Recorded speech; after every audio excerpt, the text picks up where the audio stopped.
Nice web, Mr. Crackspider. Nice web, Mr. Crackspider. Nice web, Mr. Crackspider. Nice web, Mr. Crackspider. Nice web, Mr. Crackspider. The web structure was modified. Well, spider, Mr. Crackspider. Nice web, Mr. Crackspider. The web structure was modified.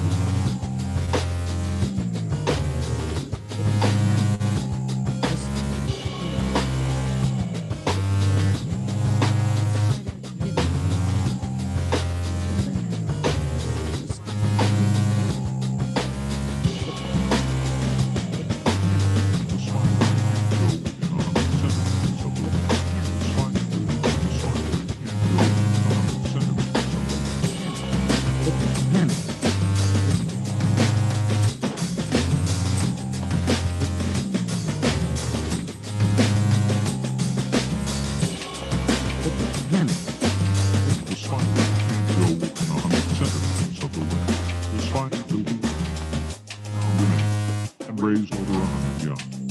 The mate got a restraining order, and now the spider can't go within 100 centimeters of the web.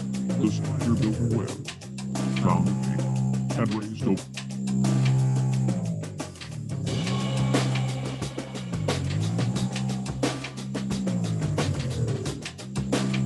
The crack cocaine spider figured building potential was full socket.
Hey.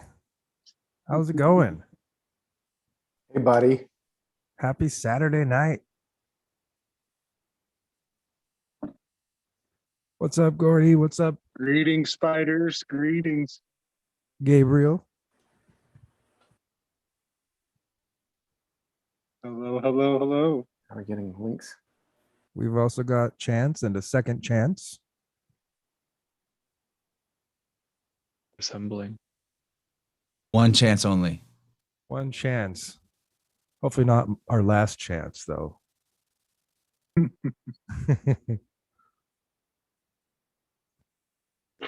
Okay. And Alan Marcus in the house. What's up, buddy? How are you? Super good. What's the good word from the Secret Sun acolytes? Yeah, there's a lot of live action tonight.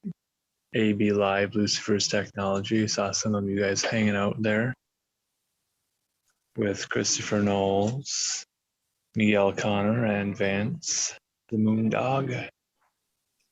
They're still going live. I'm still watching their stream. We're crossing the streams.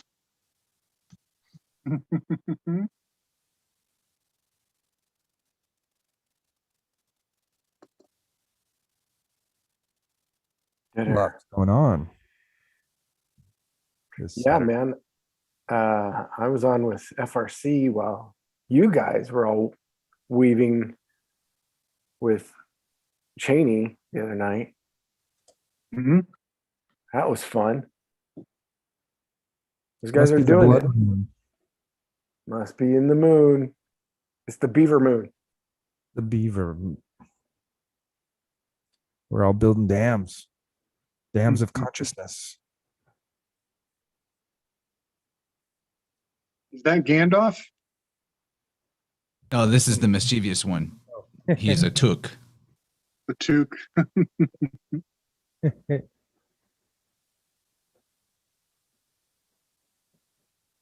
So, gentlemen, you guys were talking about the thesaurus or the plethora, or what was that word? Pleroma. Okay, there you go. That's the word. What is that?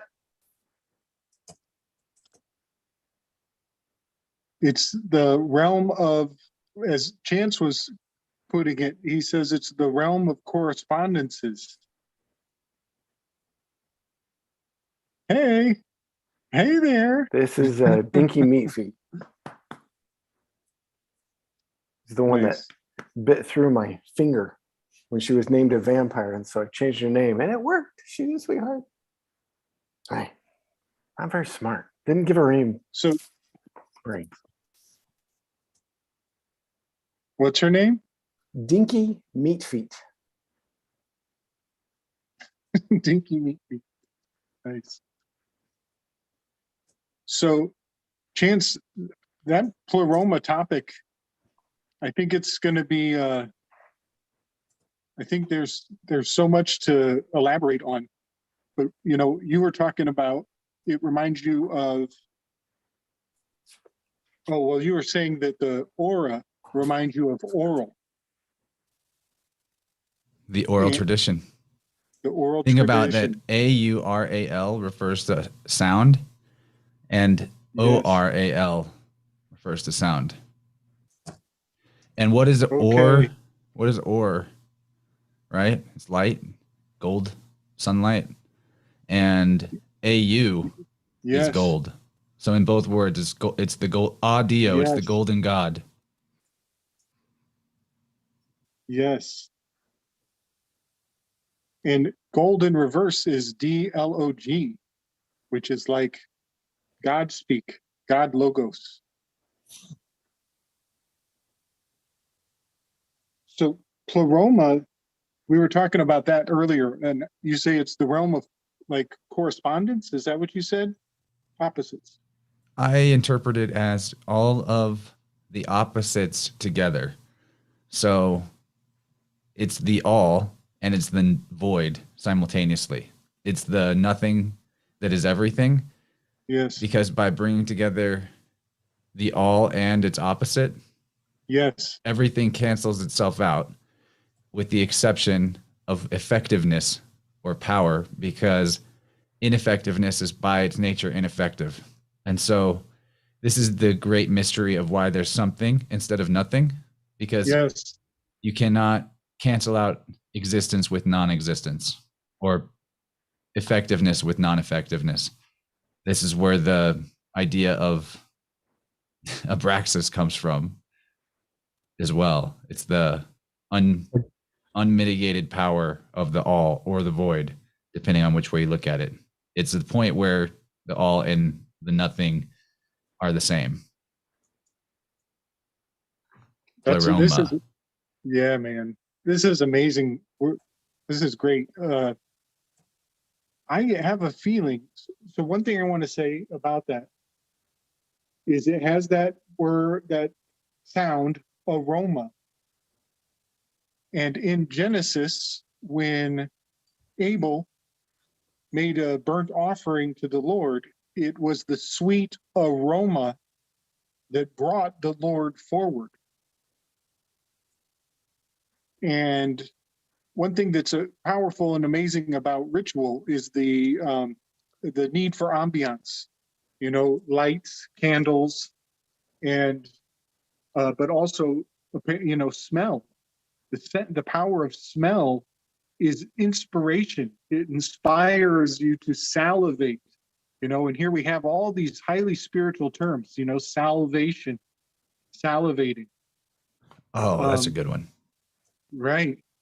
And so what's really what we're kind of walking the line here of our physiology and our physiological responses. So we've already talked about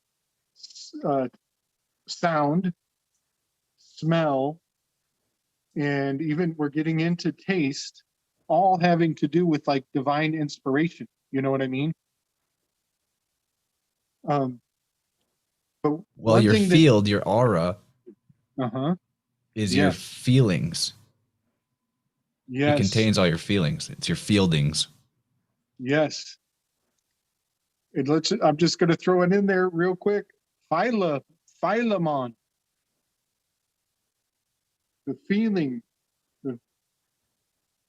And man, we are in the deep end real quick early in the game. But so Abel made a burnt offering of an animal. And we've already established that the animal skin is used for documenting and writing information.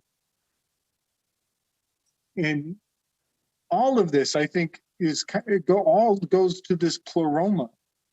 And what I think we're looking at is the two-dimensional realm, the second world. And the fact that if you build it, they will come.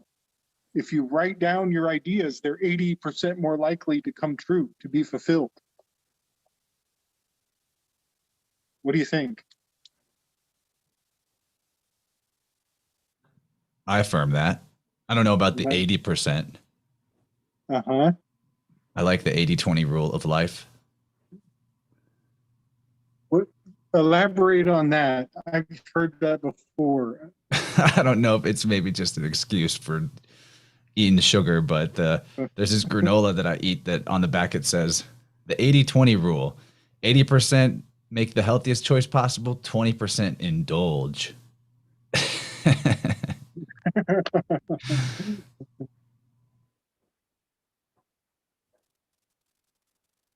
Man, I like this. The pleroma is the second dimension.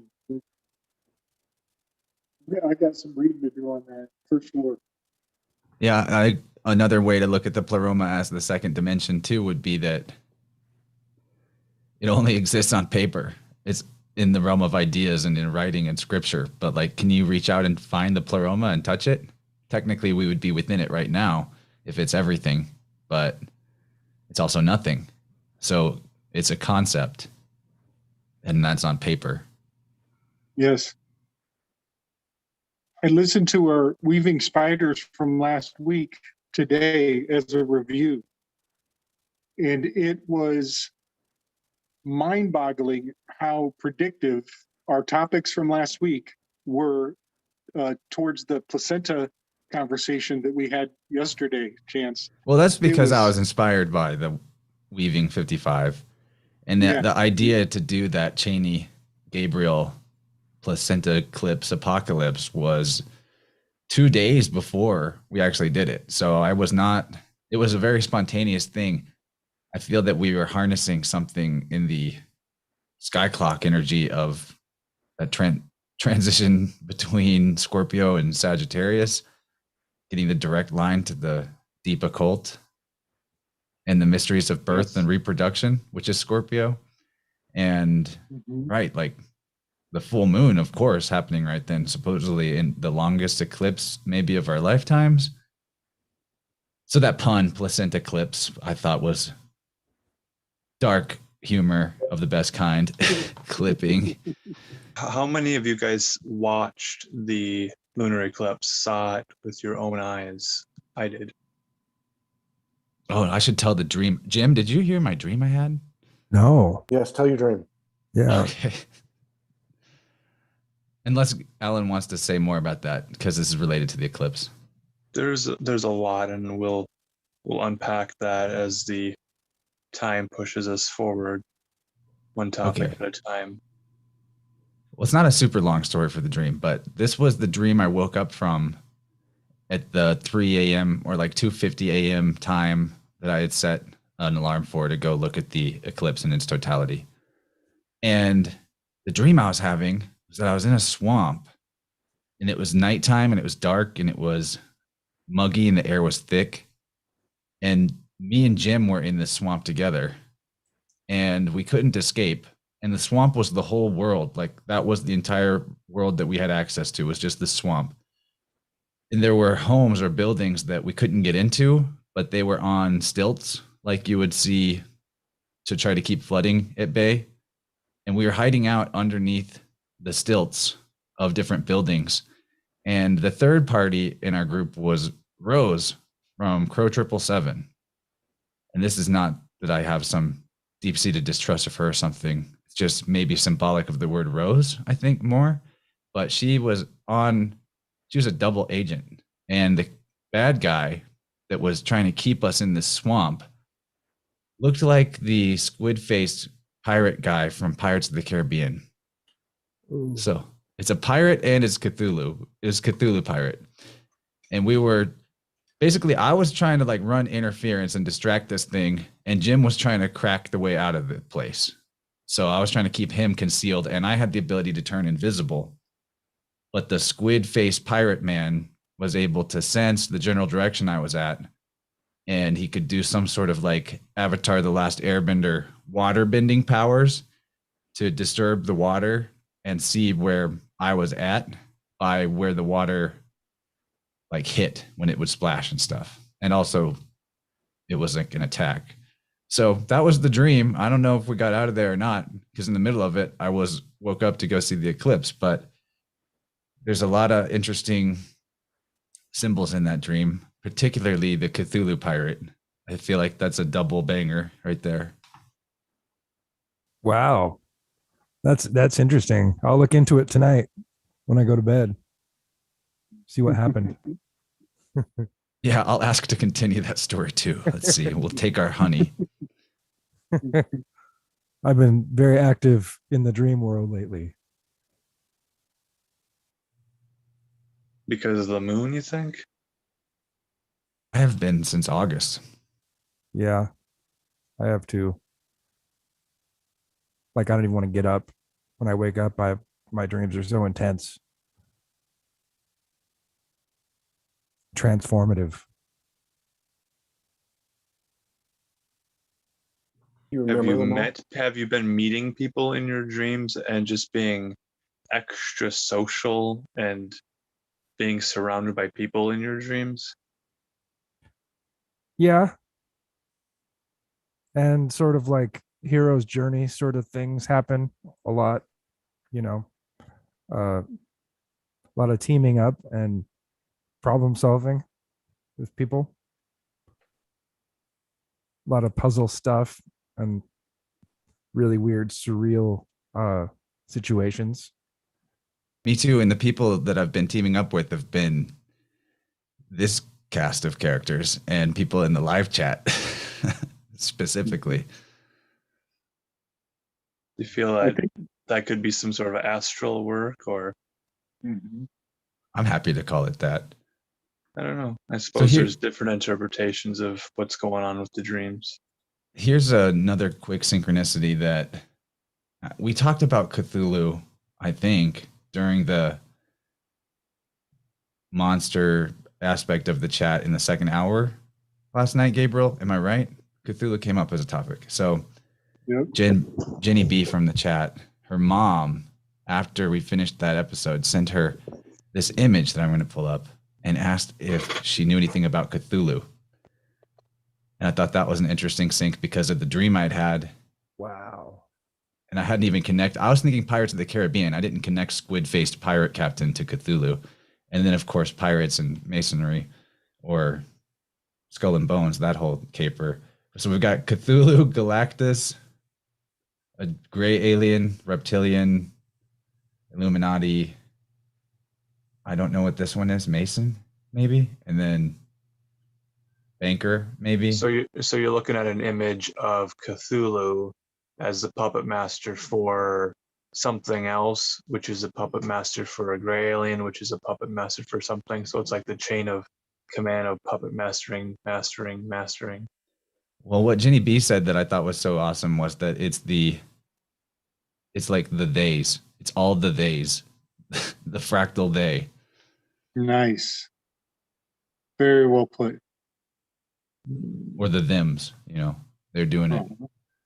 So really weird. Remember this week I was talking about Secret Wars, the Marvel series that came out in 1984. There's Galactus. Oh, yeah. And Galactus was a big part of that. What's up, Buffalo Rambler? Oh shit, we got Buffalo? Do you guys hear me? Yes. Welcome. Nice. Glad you're here, Sweet, buddy. brother. Yeah, for Good sure, to see man. you.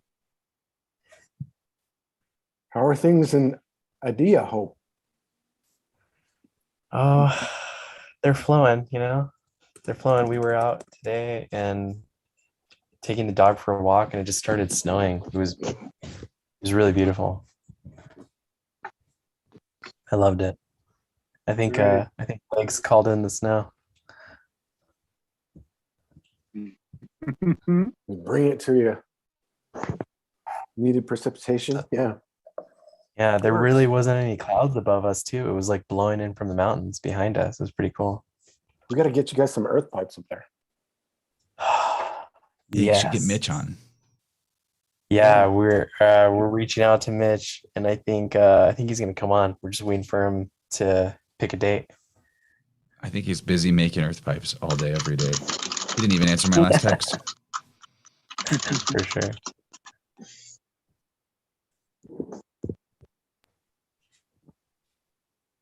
So Oh, while go you ahead. were having your dream about the swamp, I had a dream that I was with Sam Tripoli delivering gifts to a small village.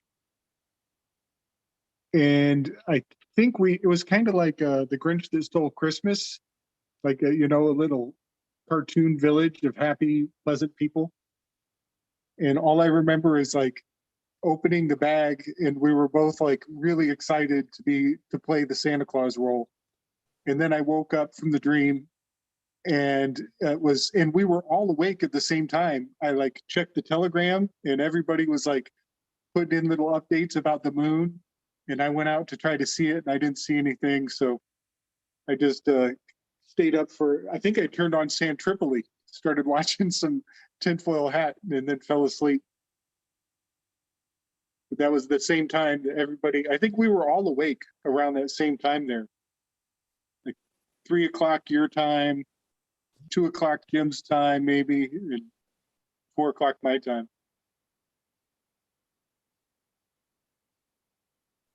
So we've been having Guild Wars dreams. It sounds like there's a theme. Did Buffalo say if he saw the eclipse? What was your eclipse experience from Idaho? I don't think I could stay up for that. It was what time? It was like 2:05 or something around that time that it was gonna happen. There was no way I was gonna be out in 16-degree weather checking it out. As brave as I am, I don't think I'm that brave. Missed it.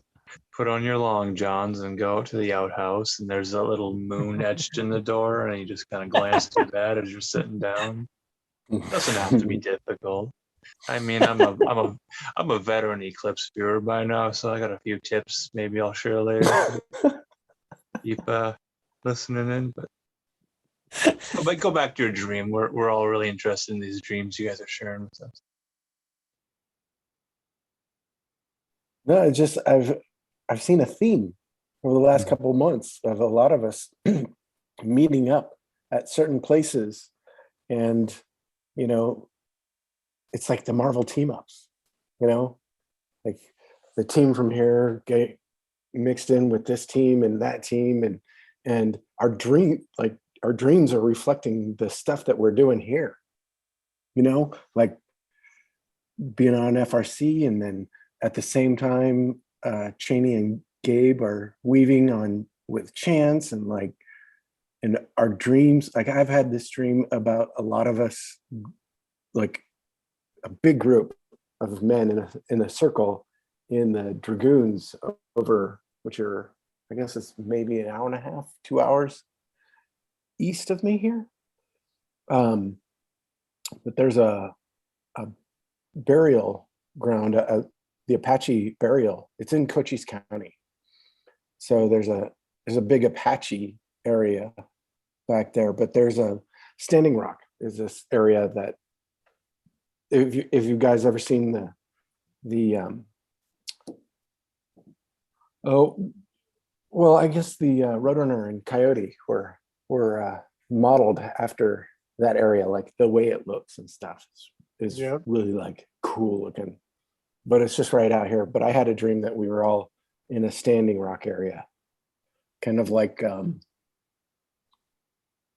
to think. It was like we're all standing around a fire, right? And all like kind of accepting a light, like kind of the light is kind of do you remember Tron, the video game version? Not the movie, but when he's standing in the light, it's like that, but with this disc up, you know? Mm-hmm.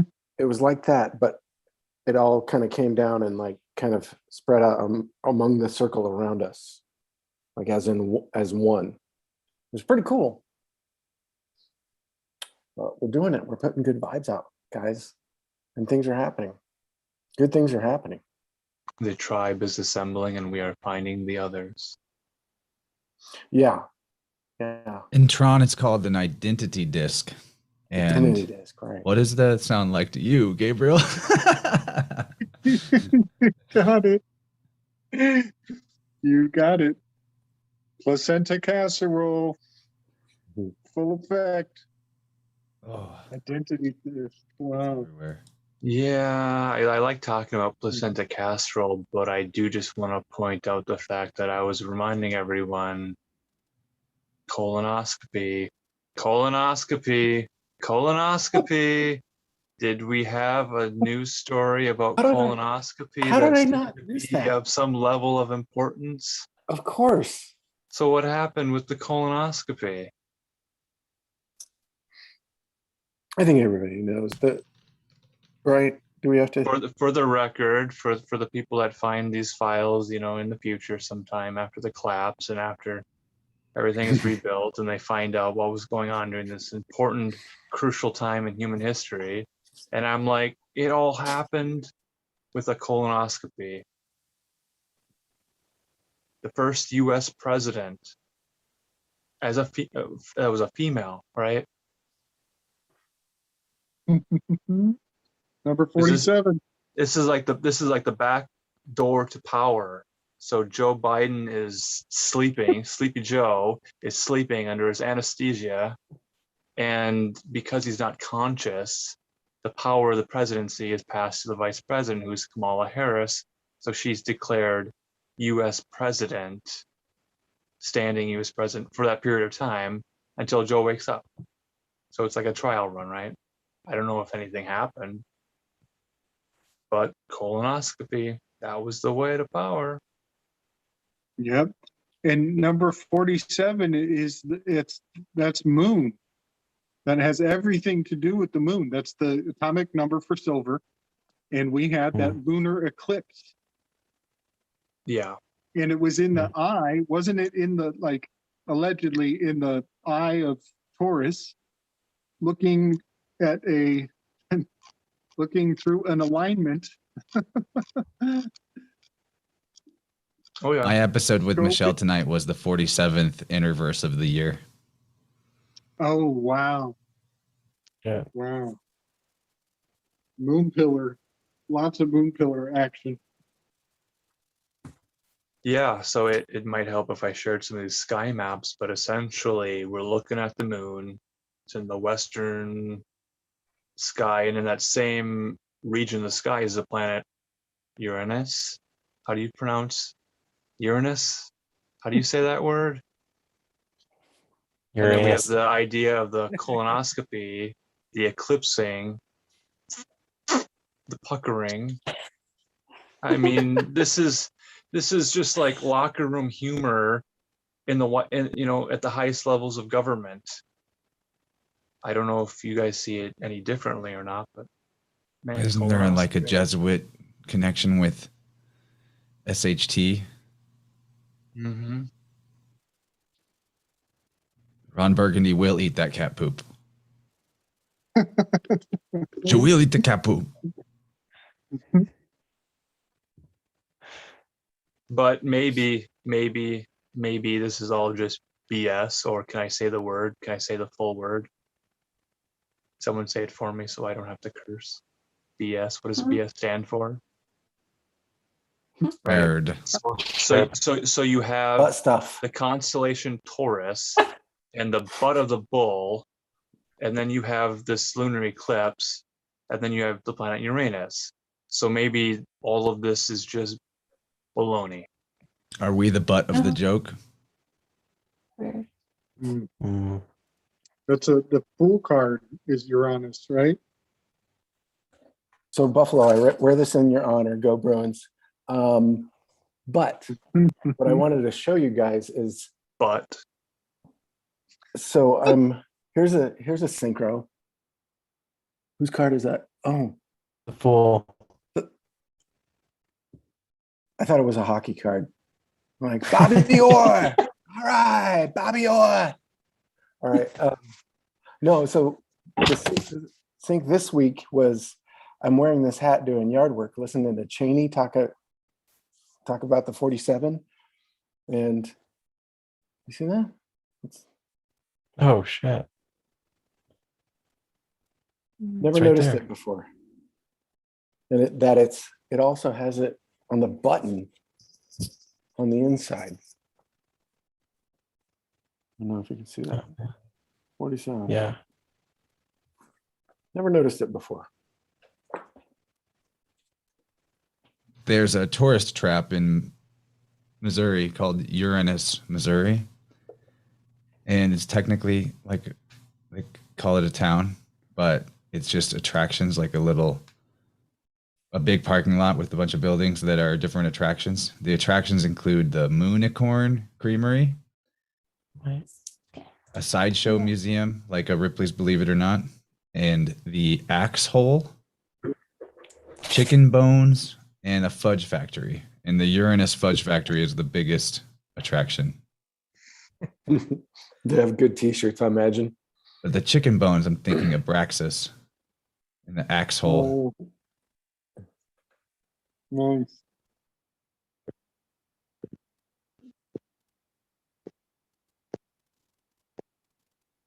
Creamery makes me think of Is how's it go? Milk lemonade around the corner. Fudge is in it. Joe Biden is made.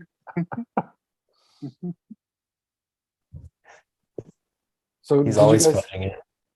did you guys see the little kid karate chop his hand away from her when he tried to touch her? No, really?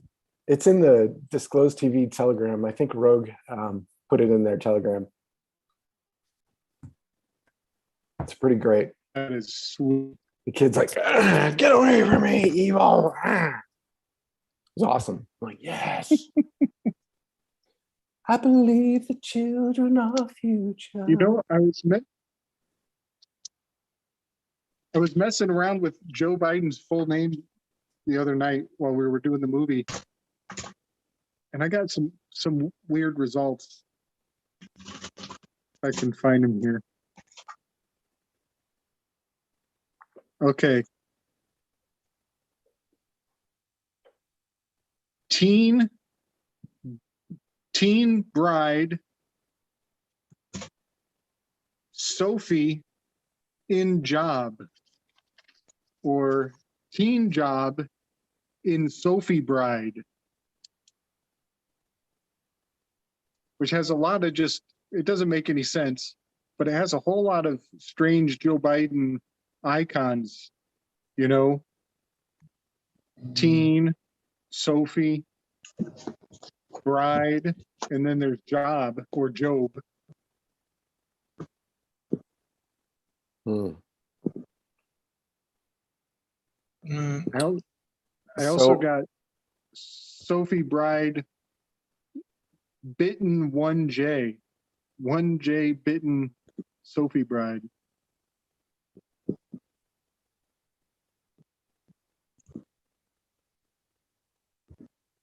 These are anagrams. Yeah, Hmm. I Lot of start team. going on it, and all of a sudden hours are gone and I have no results at all.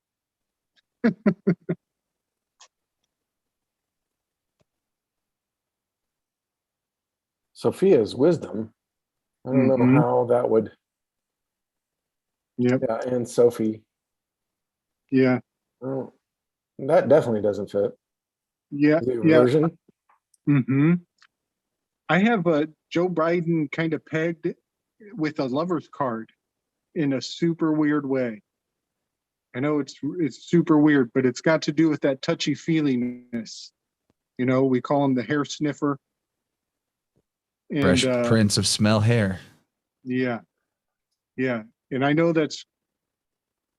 I'm not making anybody happy by associating him with the lover's card, but a lot of this, these anagrams that are popping out. Yeah, yeah, yeah. And also the death card. So G3RD or G3RD3R. Okay, thank you. Somebody in the chat said that 47 Hats changed their name from Twin Enterprise in 2010. And you guys were going on about the twins also. Mm-hmm.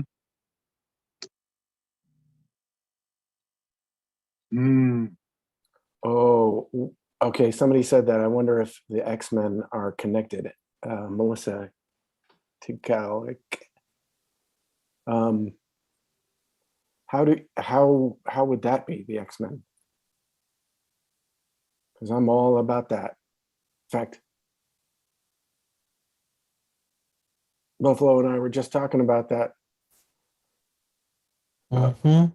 God Loves Man Kills, and I think it's kind of a hidden gem. So God Loves Man Kills is a one of the bigger, like after it wasn't quite a graphic novel. I don't know if they marketed it as a graphic novel, but it was pretty early on in the graphic novel, from going comics to graphic novels game. But there's a big storyline of a preacher, which is kind of what one of the X-Men movies was based on, was Stryker. See, Stryker in the comic was a pastor. He was a preacher that wound up all the conservatives and the politicians to round up the mutants and to give them a shot so they'll be normal. And he loaded it into guns. Didn't they have firearms that shot the injections? In the movie, they had guns, yeah. To take away their powers, so to be just like them. I never wanted to be just like them. I don't know about anybody else, but giving away your power like that. Some of the mutants willingly took the shot. Mm-hmm. A lot of them. You want to know what I'm thinking about? I mean, we put Ferris wheels in the title, and it's on Jim's shirt. I'm thinking about the Rotary Club. Bueller.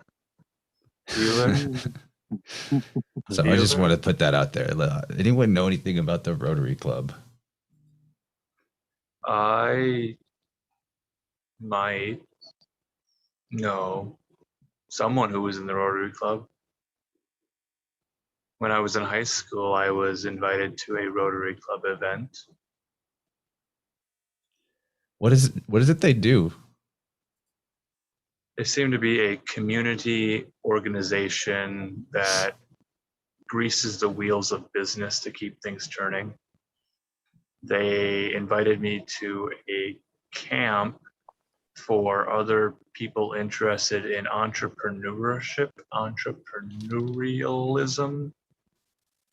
They wanted small businesses to be created, and they wanted there to be a sort of fraternity of business owners who would meet together and have lunch together.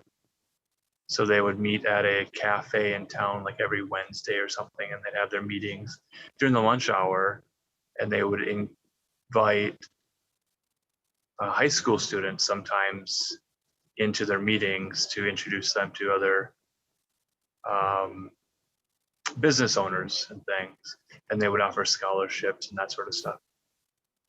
So I was invited to go to this camp for entrepreneurs, and in the state of Minnesota, there's this guy who started a business selling used exercise equipment, and he showed up to speak to us at this meeting, and he told us about how his first business was renting televisions or something.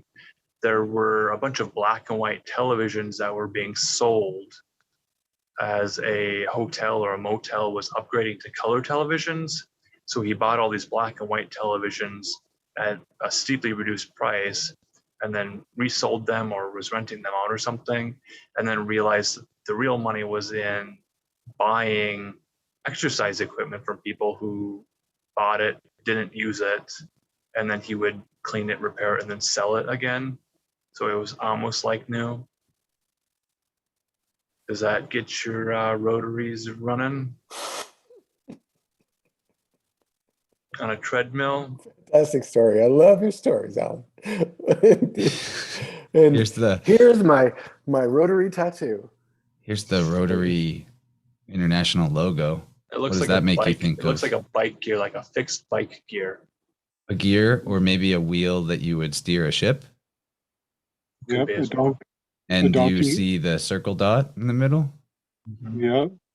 It's too many layers of Ophanum symbolism for me to be coincidental. You got at least 3 there. Oh Yeah. yeah. And then Rotar, Torah, Tarot. Yep. And Every- let's not forget that clubs are fire. Every time I see the circle, the dot in a circle, I can't help but think of Dr. Manhattan. Isn't it Sirius? It's also the sun in astrology, but occultly it's Sirius. When I met with the Rotary Club and they bought me my lunch, it was either a club sandwich or a Caesar salad. This Does is that in help? Manila. Check this out. Does that help you Wow. guys? Oh, wow. You remember what you had for lunch? Club Bill? sandwich. Well, the Rotary Club bought me the lunch, so it's relevant to the story. And it was either like a club sandwich or a Caesar salad, but It was a Rotary Club sandwich. yeah, I think so. We also Yeah. have the pizza slices right there. Ah. And the Did you guys ever watch the show Community on NBC with Chevy Chase, who was supposedly a big asshole? Oh yeah. Mhm. Yeah. Okay, so what I just saw on my screen, the asterisk, or I think asterisk has 5 points out of it. The 6 points looks like a, you know what I'm saying? Real tight. Yep. Well, there's Like a 24 colonoscopy cogs, which waiting is to a very happen. chronological amount of cogs, right? Right, right. 24. In community, it's about community college, and these students go to a community I'm sorry, teeth, college. not cogs. Just to clarify. Yeah, and that's their logo, is like that. It looks just like that, and that's the joke they make over and over and over again. Their school logo looks like a butthole, and there's a human beings, and they. Does anyone remember that community show with Chevy Chase on NBC? So we're yeah. back to Uranus out of the Rotary Club wheel. Oh yes, and Chevy Chase was always falling like a fool. He That's was interesting. Fletch. Yep. He Yeah. was on Saturday Night Live. Yeah. He was like a full card stuntman comedian. In Yeah. 24 chance, that's a X. Yeah, and the logo of the Chaos Magic star was the 8 points, like so we're getting to dot in the circle with the points coming out of it. 5, it's like an asterisk, Yeah. and then 6 is like the rotary, and then you get to 8, and that's like a Chaos Magic. And back on the X, tarot card number 10 is Wheel of Fortune. Right, and we're talking about these topics of a center point with spokes coming out of them, because that's like a Ferris wheel. And Yeah. upright spinning around is a Ferris wheel.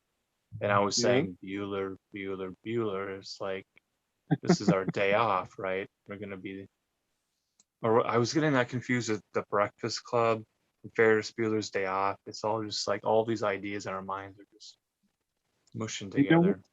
yes, you know what? Now you got me thinking about the scene where Farris, he takes his dad's car and he gives it to the valet drivers, Mhm. and they go and they have that scene where they're going skyrocketing over the hill, Mhm. and the music is slowed down. That's the Chariot card. That's definitely the Chariot card. In the hill that they're going over, that is the pinnacle of the season. They're coming over the summer solstice, riding on a chariot of glory.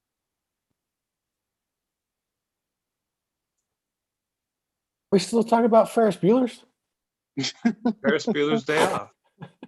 Yeah, Seraphim Bueller. yeah. Oh, Mhm.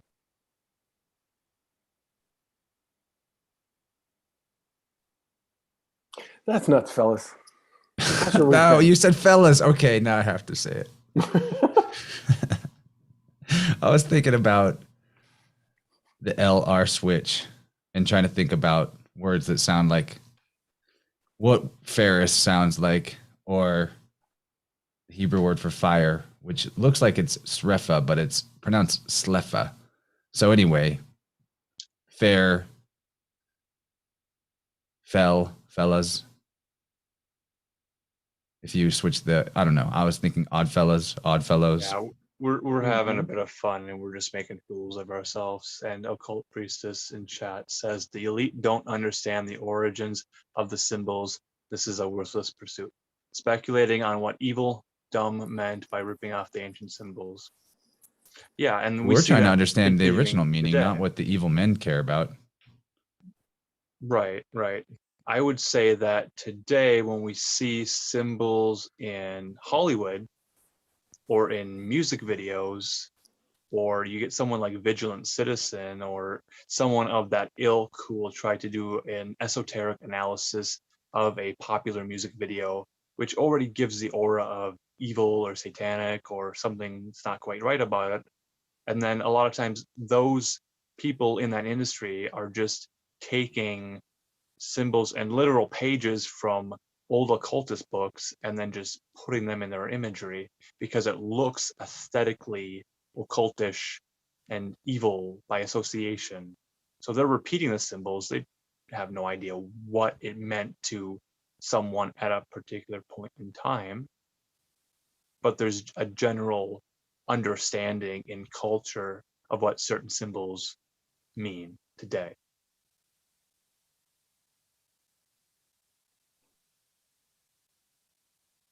So the symbol literacy thing is like, we're just trying to find the patterns of the symbols, tracing those back and uses through time. I don't think it's a fruitless pursuit or a fool's errand. I think there's value and entertainment in that. And the more we find these patterns in these symbols, we can better identify them. And it's certainly fun to talk about. And for me, this is just a completely subjective personal level, but if I'm not completely crazy, And archetypes or the gods speak to me sometimes. They do it through my symbolic literacy. That's how the points are made. Synchronicity that I would not recognize without symbolic literacy. Okay, so the symbols mean other things. Obviously, that's what symbols are for. I was telling Buffalo and Legs this week that I had in my Qigong practice, I was kind of letting it kind of change. And I was telling you guys about the Shakti. And so after that, I had another one that was kind of like a jerky kind of feeling, right? Kind of very masculine, kind of haka kind of thing happening, right? So I'd always kind of had this subconscious connection to Polynesian gods, right? Like Po and Kane and Ao, and I think the other one's name was, I can't remember. Anyway, but so I was looking up kind of to see how they would relate to Shakti or Kali, because Kali is like the yang of Shakti. It's the giver and the creator and the destroyer, the masculine and the feminine. And Ao and Po are the same in Polynesian, or the creator destroyer spirit, and Ane is the masculine of that. So it was the same spirit, but in a different form, like a symbol of the same thing in those dances, in those movements, but you're actually feeling it's actually happening because you're letting it. It's pretty cool. It's a good lesson. You said look up, and I got this star map here. This is what I was looking at on my phone, and then I was looking out my window, and I was seeing the moon, and I was seeing Taurus, and I was seeing Uranus, and I was seeing Aries and Perseus and all these things. So I was recognizing that there's a star map that I have, and they've applied names to certain lights in the sky, and then someone else has drawn lines connecting these dots. So this is just a map of what I can look at. What I look at on my phone doesn't represent the same exact thing that I see with my naked eye or through binoculars to sort of zoom in on the moon to watch as it's being eclipsed.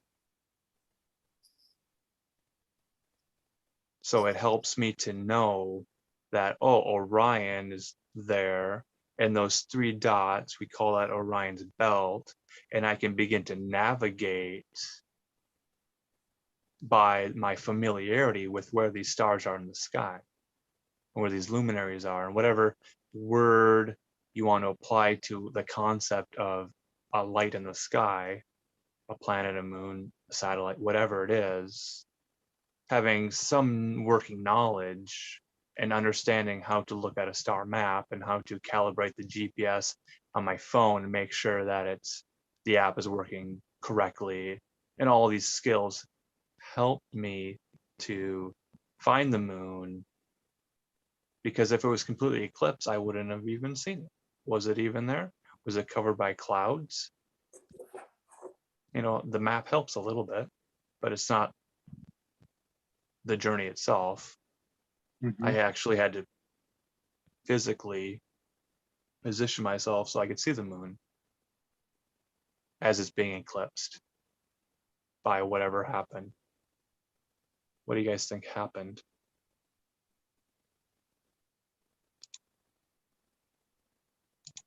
What do we think happened during the full moon? We had a full moon, and something covered it, and it looked like a Cheshire cat grin.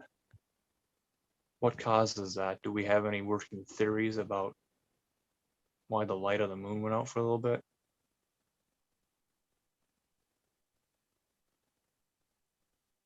I don't know, probably has to do with silver. Could it be a hidden sun? or another orb. What is it called? Rahu? Rahu The and- nodes. Mm-hmm. Yep. It looked to me this time like there was a darker circle covering, a slightly larger dark circle covering the moon.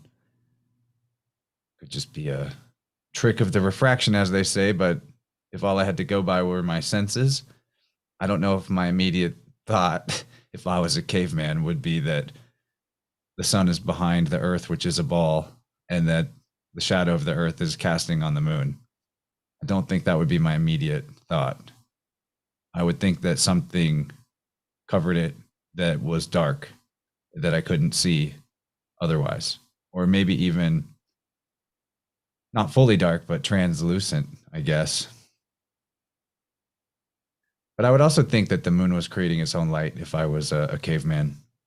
I think it does create its own light. It's like a cold heat. I've done some Bioluminescence. experiments with moonlight and moon shadow, and I don't think that it's reflected sunlight, because moonlight is actually colder than moon shadow.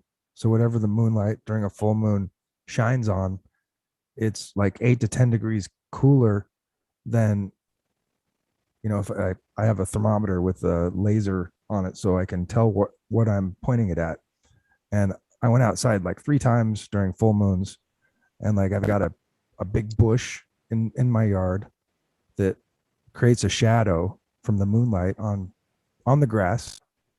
And so I measure that shadow, and then I measure the moonlight next to that where the moonlight's shining down on the grass. It's the same grass, maybe like 5 feet away from it, and the grass that's in the cover of it that's moonlight is shining on is 8 to 10 degrees colder than the grass in the shadow of the bush.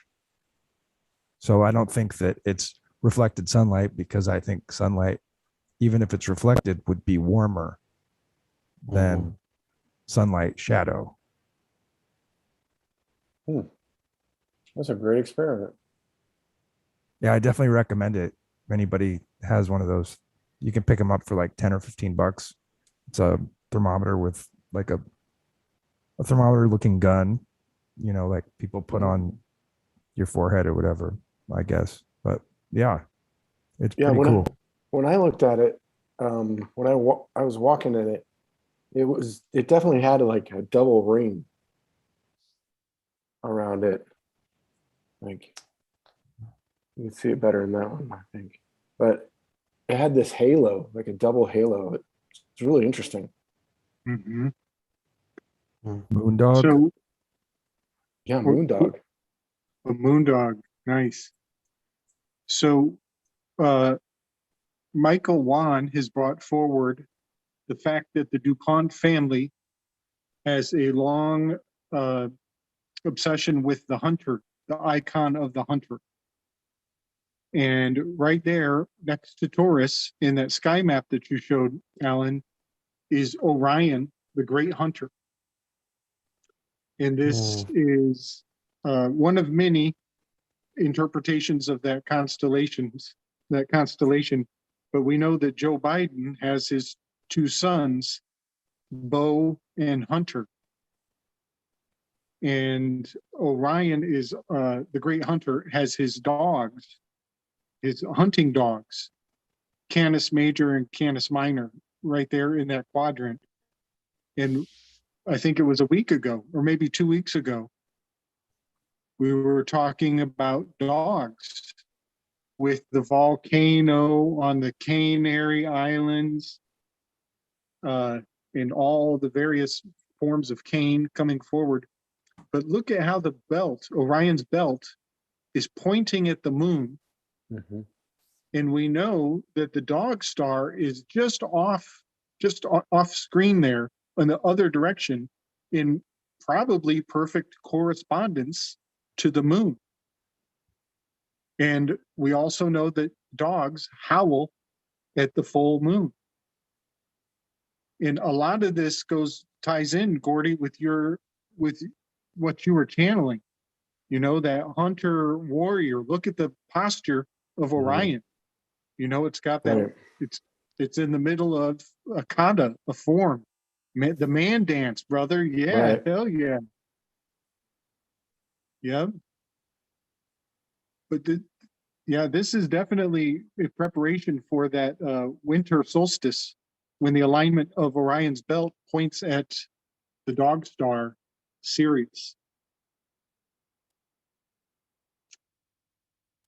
It's absolutely amazing. It boggles the mind when you wake up in the morning and you see this headline that everybody's like, oh, that's interesting. Oh, you know, Kamala Harris is the president, number 47, blah, blah, blah, no big deal. And we're like, don't you see? Don't you see they're harnessing the powers? They're harnessing the powers. It's tough, dude. It's really tough. Yeah. You're like, oh my God, why aren't you fucking paying attention? Anybody, all of you. You know, like, congratulations to Buffalo and Legs, man. Whew. Not doing that gig anymore. Having to put up with that bullshit over and over every day. How did you deal? The news is all theater. Yeah. How did you deal with it then? Like, did you have like a decent working relationship, or were you that guy? I don't know. I was always on a little bit of a different vibration than other people, and I didn't see things the same way they saw things. And I don't like politicians, so it's hard to, like, when you hear from your boss, oh, I just got the new Obama book, it's so great, and I'm like, he didn't even write that, right?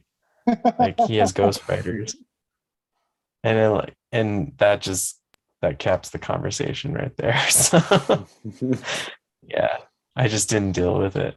I never talked about that stuff with people, and there was a time that I was sucked into it, but not anymore. I'm awake now. Yeah. Yeah, I don't know how anyone else in the normie world reacted to this story out of Reuters saying Kamala Harris to be first woman to hold U.S. presidential power. And my locker room humor thought, holding power, Colon power. holding power, if the power of the male generative power is masculinity, and she is the first woman to hold that power, I would say, well, did Monica Lewinsky have a hands-off approach? Like, I don't know. Like, I can't even. I start sounding like, it's just, how do you react when this is what you see when you log into Twitter, and there's more? It gets worse. U.S. President Joe Biden will transfer power to Vice President Kamala Harris while he is under anesthesia for a routine colonoscopy he will undergo as part of his annual physical, White House Press Secretary Jen Psaki said in a statement. There it is again. Biden is undergoing his annual physical at the Walter Reed Military Hospital outside of Washington. Harris is the first woman to serve as Vice President of the United States. No woman has ever been president in the country's nearly 250-year history. And you can see all these pictures that they're showing. I think there's more. Yeah, presidential power has been transferred to the vice president before, when President George W. Bush had colonoscopies in 2002 and 2007. So now we're talking about George W. Bush and his colonoscopies in 2002 and 2007. Biden, who turned 79 on Saturday, so he had a birthday. Did anybody celebrate Joe Biden's birthday? Yeah, The oldest person the oldest person to take office as US president, although speculation has persisted about whether he will run for re-election in 2024. He has said he expects to seek a second 4-year term alongside Harris. Biden has pledged to be more transparent, okay? Transparency is important. To be more transparent about his health than predecessor Donald Trump. The Republican visited Walter Reed in 2019 for an undisclosed reason that a former press secretary, Stephanie Grisham, later revealed was for a colonoscopy, okay? So Donald Trump went in for a colonoscopy and didn't even talk about it. And this is the news. The colonoscopies of our president. All of our presidents. Our last few presidents. I think we're missing the major point here, and that's part of the colonoscopy procedure is you have to drink a giant tub of chemicals that forces you to shit yourself profusely. And I just imagine Biden on the toilet for hours at a time. I mean, he's probably already there for hours at a time. But what do you imagine he this was- reads during this time? Does he have like a game he plays on his smartphone, or just like Oh, he newspapers? he or reads the Bible, of does he course, do right? work on Scrabble, like crossword puzzles or something? Maybe word finds. Hey, Poor how thing. do you use this words with friends? How do you do that? Come on, it was my birthday. Nobody did anything. Come on. I got to drink a barium for my birthday and got a camera shoved up my cornhole. I don't even. Was it corn pop 79. that did it? Corn pop, yeah. 79 is He's a bad a dude. Bad dude. That corn pop. atomic number for gold, and he was 78, which is the tarot deck. You know, all of their bios, even Jen Pizaki, is full of tarot deck numerology. 56s, 78s, lots of 78s. I had them written down somewhere. Lots of tarot decks going on, but doesn't the term showing ass, doesn't that mean like showing off? I've never heard that before. I've heard busting You've ass. never heard of that? It must be a Southern thing. They say, you know, he's just showing ass, which is, I think of the in Braveheart when they all lift up their kilts and just show their ass like a Mhm. big fuck you to the other side, you know? SB. Oh, what's up, Sean? SB Alger. Howdy, buddy. What's up, y'all? What's up? Hey, nice I'll do hat, it. brother. Yeah, I did that just for you. Yeah, man. Yeah. It's about time we start choosing teams around here, especially if there's gonna always be two Allens.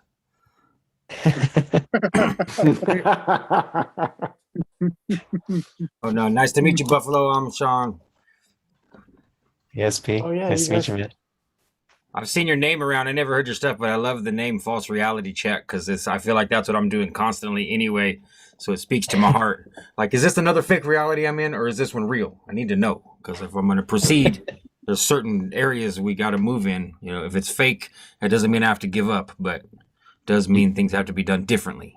You're our resident white hat, always with one on. I mean, Gabe wears a white hat too, I guess. You guys are kind of Yeah. matching. No, that's what I grabbed. I went and looked. I always go right before the show and look at like which hat or strange thing. Like, you know, you guys have seen me a few times with my strange thing from so my most recent costume at a big party in Walla Walla called the Pirate Party. I ripped the sleeves off of this woman's blouse I bought at the Goodwill over here in Boise, and I tied them in knots, and you know I just put them on my head, usually without a hat. And I've been doing that my whole life, especially when I clean house. For some reason, like I want to take like a rag, or like if I cut the sleeves off my shirt because I got kind of fat, chunky arms. Sometimes I cut the sleeves off, and I'll just stretch it out and stretch it over my head like a do-rag. Oh, dude, Right. I do that. I used to do that all the time. Yeah, it's the best thing, especially when your hair is like a fro. Yeah, and it's yeah, really long exactly. and you It makes you put better a at sleeve cleaning. back there. It's awesome. I think it does, man. Somehow it makes you better at cleaning. Then you pull it off and it's just like it's Yeah, well, like literally. Yeah. I mean, if I did that right now, I don't know. Here, let's see That's how fun. much I of should an grow my afro. hair. God. Even as bald as I am, let's see. Can I get much of an afro anymore? Not much. People used to be able to tell how loaded I was by how big my hair was, but when you're so bald on top. I used to get loaded and just pull my hair up like this until it would just get huge. So I'd come around the corner, I'd look like a monster. Well, Jim could testify that I wouldn't look like a monster. I would be a monster, an actual monster. Oh, not too bad. That's just because he likes me. It's Me and Jim used monstrous. to walk into the bar, and the female bar staff would go like this. Fuck. Not because we'd be too out of line, but because we knew how to get right to the cusp and just hang out right there on the cusp where we can't cut you off, we can't kick you out, and we are really not happy that you're here. Except for that we're getting your money. We can say that much. You know, we always paid well, so they couldn't complain about that. But they were just lucky Jim plays the piano because we would have brought that shit to the bar too.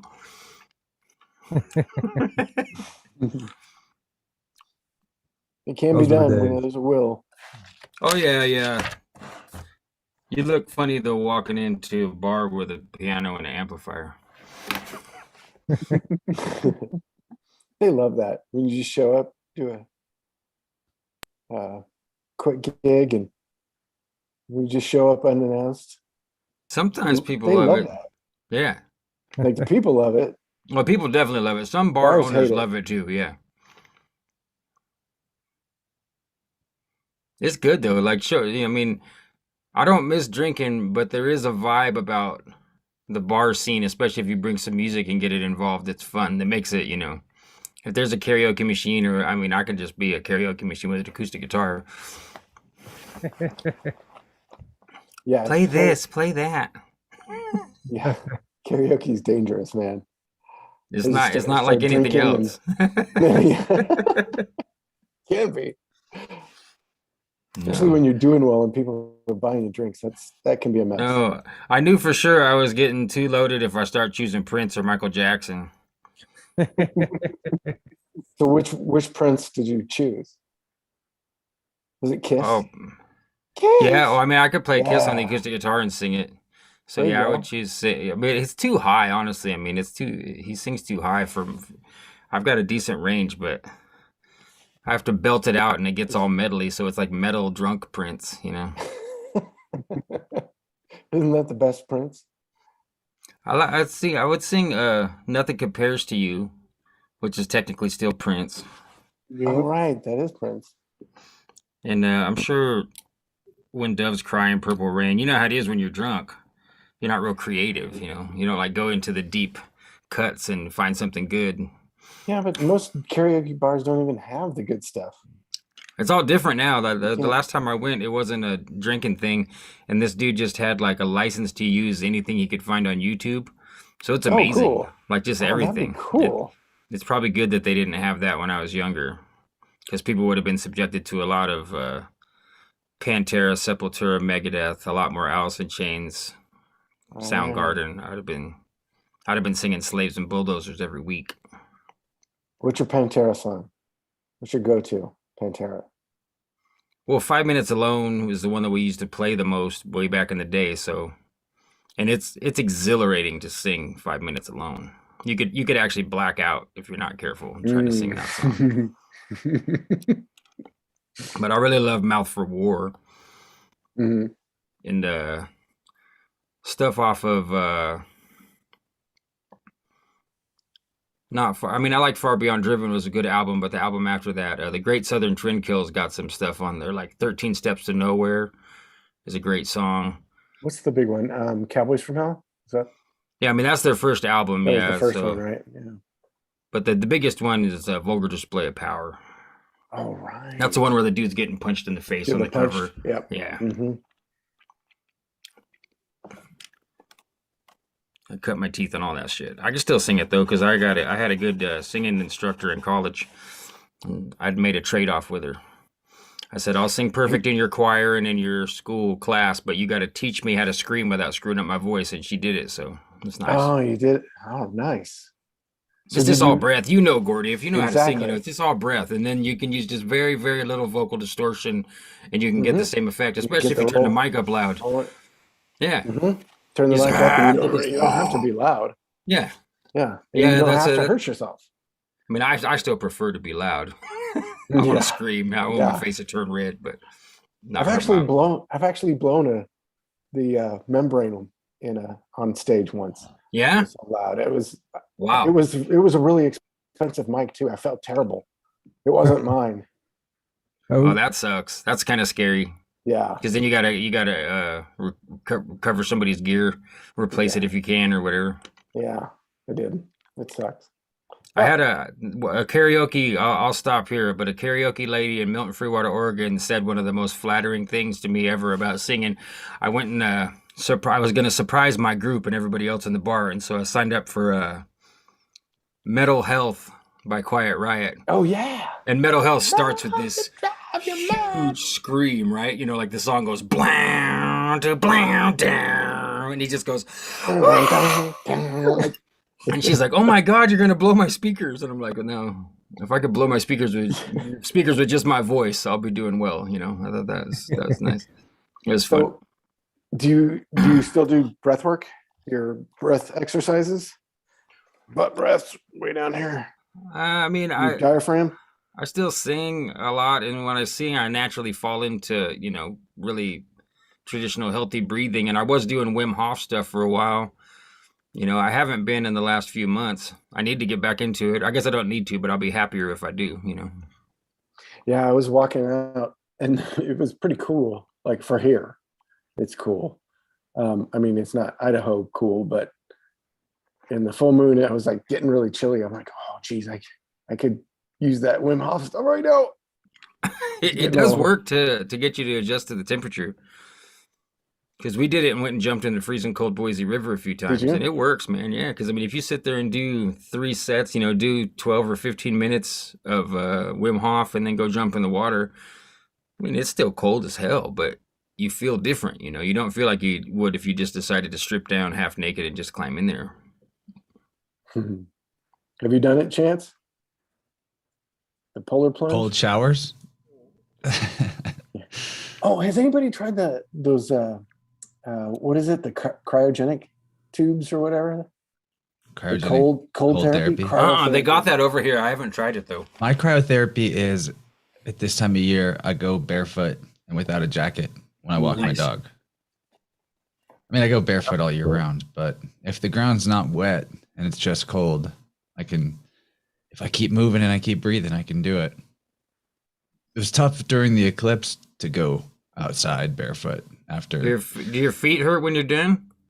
They were hurt. They were a little hurting whenever I got in bed, was trying to warm back up. But I also was like staring at the eclipse with my jaw hanging open rather than focusing on my breathing. Since I'm talking right now, I may have found the connection between the colon and the Rotary Club. Right. In our way. In our way. Maybe it's not a real connection. But I mean, the rotary wheel already kind of looks like the middle of an asshole, to be blatant, I mean. Yeah, that was kind of the idea. So I found this strange cult I just found this strange cult. I was Googling the meaning of a name, and then I found the Kabbalarian Society.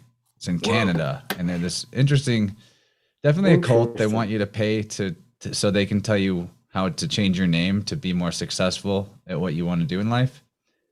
But if you notice their logo here, first of all, there's the K in there, but I'll zoom it in.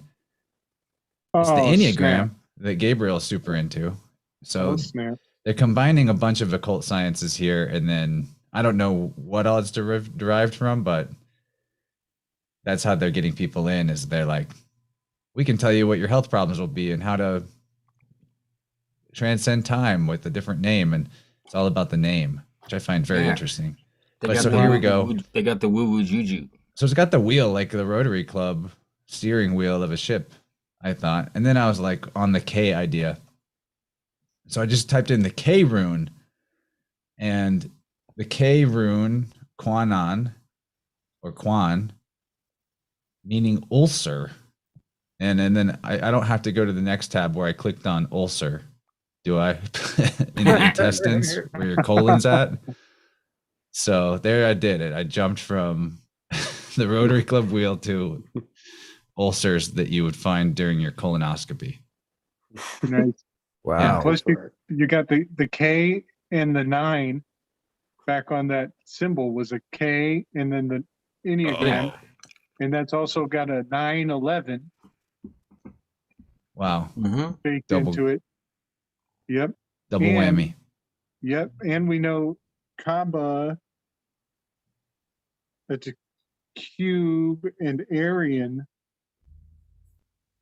Well, they're in British Columbia, Bravo. so Canadians, go check them out.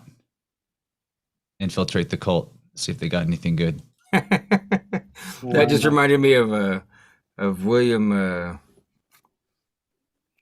Cooper on the Hour of the Time. He used to claim that he had guys that were inside the Masonic lodges, and he would say that on the microphone all big. We have infiltrated the lodge. Oh, I remember hearing that. Yeah, I remember that. I That was forgot a- all about that. Hour of the Time. I listened to so much Bill Cooper.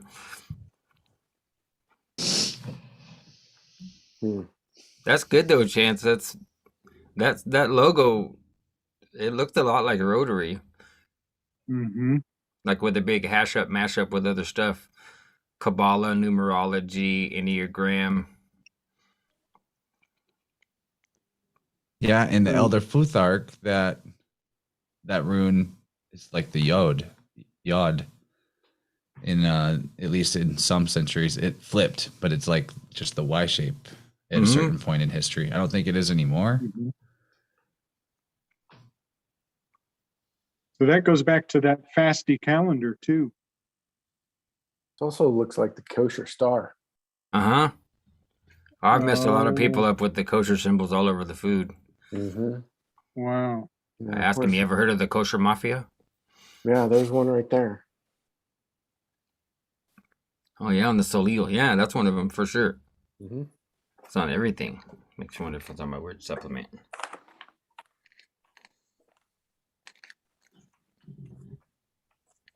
Yeah, I like what Chance was saying. That little exploration that he did, to dig deeper to find a web, the threads connecting these ideas. We like to put these out into the culture and our what's the word? You have like a petri dish and you put some ideas in it. You sort of a culture and you see what grows. Well, we'll go back and check our work later, but we keep developing the ideas over time. Find out if it rhymes, if it smells funky, or what's the deal with it. We just throw these ideas out there as they arise in our mind. Yeah, And we will check our work maybe later, but certainly anyone listening can help us do some fact checking and checking our work and crossing our T's and dotting our I's and taking a red pen to our draft here and help us find corrections. Yeah, or any input. It's our magic star, like our chaos star, which is that 8-pointed star, which is like the ship's captain wheel. It's like we're always having to course correct, and we're self-correcting as we find new knowledge to see where these ideas are taking us. And it's in like a 3-dimensional realm, so we can go up or down or underwater in a submarine, maybe a yellow submarine. So there's a whole level of multi-dimensionality to these symbols and ideas, and it's just an exploration. And we go into dark caves sometimes and shine some light in there and see what we can find. And we go down deep and maybe we find a Davy Jones locker or some pirates' booty chests or that sort of thing. Maybe we find a USO. What is an unidentified submersible object? Like what is the proper term for like an unidentified object that isn't flying. It's not a UFO, but Or it's under the USO. ocean. USO. Mhm. Right, Mhm. right. You had it. And there's a lot of talk about the unexplored oceans and what could be going on there. And of course, Ghislaine Maxwell was back in the news. Is she on trial now? Yeah, don't forget. It's the And 29th. her Something's submarine gonna- license. So she's been doing a lot of deep water diving as well, or had in the past. I wonder what she found. Who is it? Ghislaine. I think it's Oh. pronounced Ghislaine. Yeah, like Cum Street. Yep. Dumpster. Got it. The taker. You know, she's got a lot of that. Shout out to Chris Knowles and his research, but she's got a lot of that siren archetype going on in the fact that her job was procuring female candidates, which is kind of an inversion of the siren. It's the, you know, bringing in women for Mr. Capstone Epstein. But I just find that interesting that kind of ties into Christopher Knowles' work with the siren again. And she's in a submarine out in the ocean. Did she have a screen door on her submarine?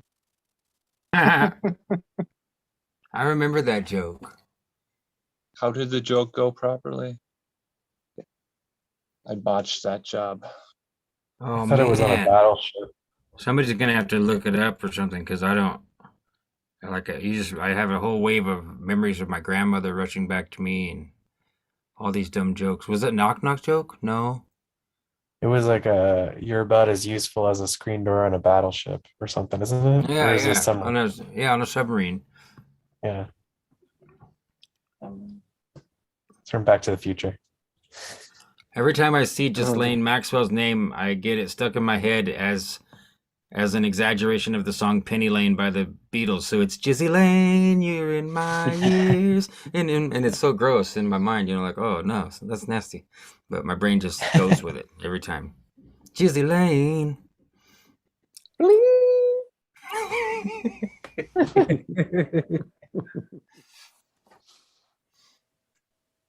She's got there's so many things you can do with that name.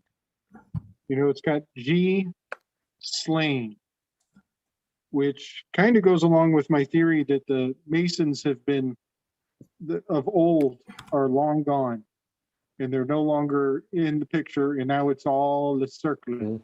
Mhm. And the Cecil Rhodes, Cecil R, you can flim flam his letters and you get circle. Mm-hmm. So G being slain plays into the Masons are not calling the shots, and everybody's in the conspiracy world is like, the Masons are doing everything. Well, they used to, but not so much anymore, I don't think. And then Maxwell, that's a master builder. A master builder makes well, but also I believe the master builder is actually a feminine icon, so it could make swell. Yeah, get pregnant. Yep.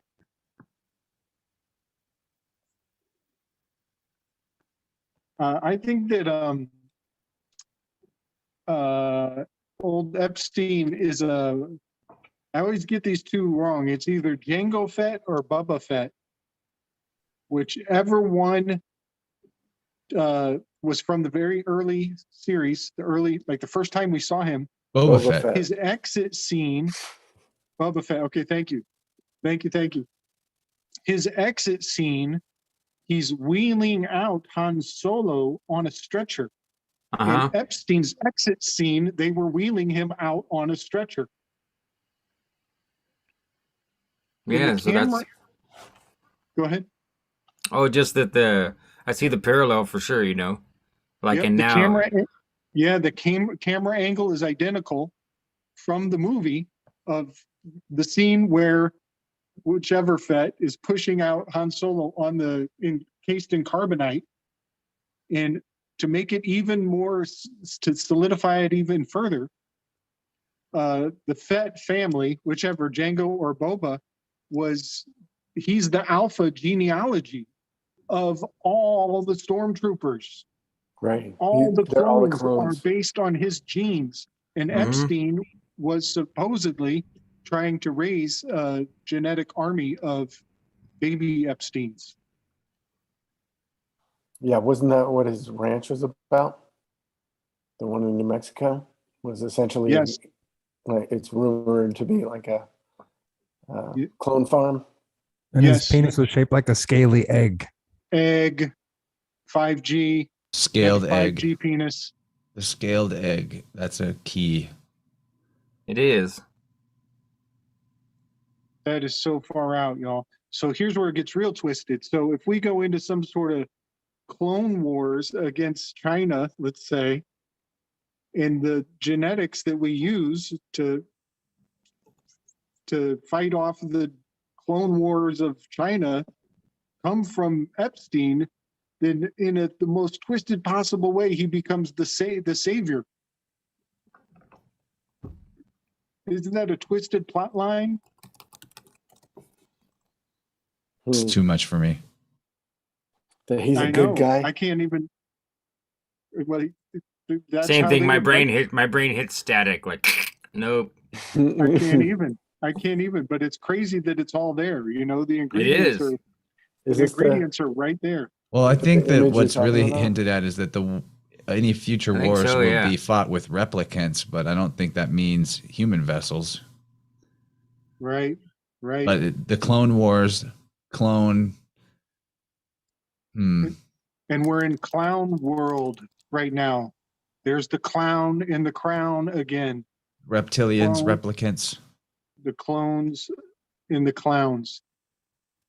Also, I'll point out that clown, let me see. Yeah, clown. So the C and the L in ordinal become a 33. And then you get own. So we're saying every time we say clown, we're saying owned by the 33, the Masonic order.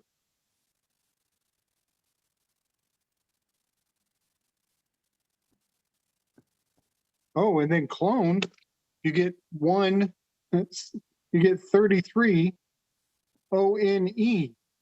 There's the one world order of whatever these guys are. I don't think they're Masons anymore. It's so hard to speak impeccably, you know? Well, the original story of the Illuminati was that Spartacus Weishaupt, his whole plan was to infiltrate Blue and Red Lodge Masonry, and I think they succeeded. That Yep. They were using Masonry as a shield, Yep. and we all know what happens. Like, I mean, look at Ford, the Ford Foundation, and Walt Disney Corporation. You know, both of the founders of these things were infamous for being, horrible anti-Semites who were worried and overly, they were misophobic and worried about Jews, and that's like their reputation. And so both of their empires that they built are completely owned and run by Jews now. To be blatant and blunt, not that I care, I really don't, but I mean it's true. And so it's just proof that things always end up being. I'd say that even corporations and even big entities, the rule still applies that you either die a hero or you end up seeing yourself become the villain.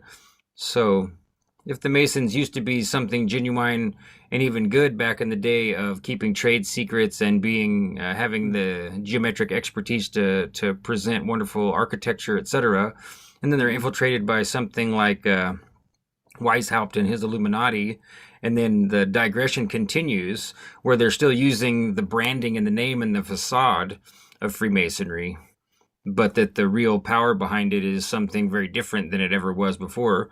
And we know that that's true if you ever tried to follow typical Masonry, like go follow the subreddits or whatever. Most Masons are like just joining every club they can and paying their dues and like going to pancake socials. Like they're not doing any. They might memorize the rituals that they have to go and perform as a part of the club to win the medals, but they're not understanding the meaning of any of it. They're not doing the magic, they're not participating in the magic. And there might be some rare ones that are, but in general, Yeah. it's dead. The membership's falling off like crazy. It's pretty much just closing up like a Kmart. Mhm. Hey, So- Mart. You I was thinking about K and Q and C and all that stuff today because my mind is absolutely blown by that placenta show. Oh my gosh. If you haven't signed up for your Rockfin yet and gone and listened to Chance Garton and Slick Dissident and Project Cheney talk about all the connections to and from the placenta into everywhere and from and to everywhere, etc., and on without fail, then go kick your $10 in the kitty and listen because it's amazing. seriously, if you're not listening to False Reality Check, what these guys are doing, like those guys too. Yeah, I Okay, have to any check of that them out. Are would- you over there on They're on there? Rockfin. Yeah. Yeah, good. I'm sure I'm subscribed. If not, I'll do it right now because I keep a jillion things to listen to at all times, and I definitely want new stuff at all time too because it's part Making of the their own game. butter. Making their own butter from raw milk. Ooh, so you're You guys outlaws, get any total more? outlaw shit. Crazy breaking the law shit. Drink milk right out of the teat.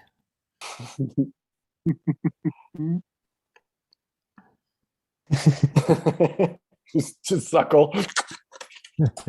It's harder than you think. You gotta like pull it to you. Yeah, you gotta Okay. drink that sucker. I'm sure that looks real nice. Cow doesn't There you like go. that much. There you go, Jenny Yes. B. Make a gift of that. I was gonna say, yeah, there's your chance. I'm not gonna do it again. That was your chance. Yeah. Note the time, Alan.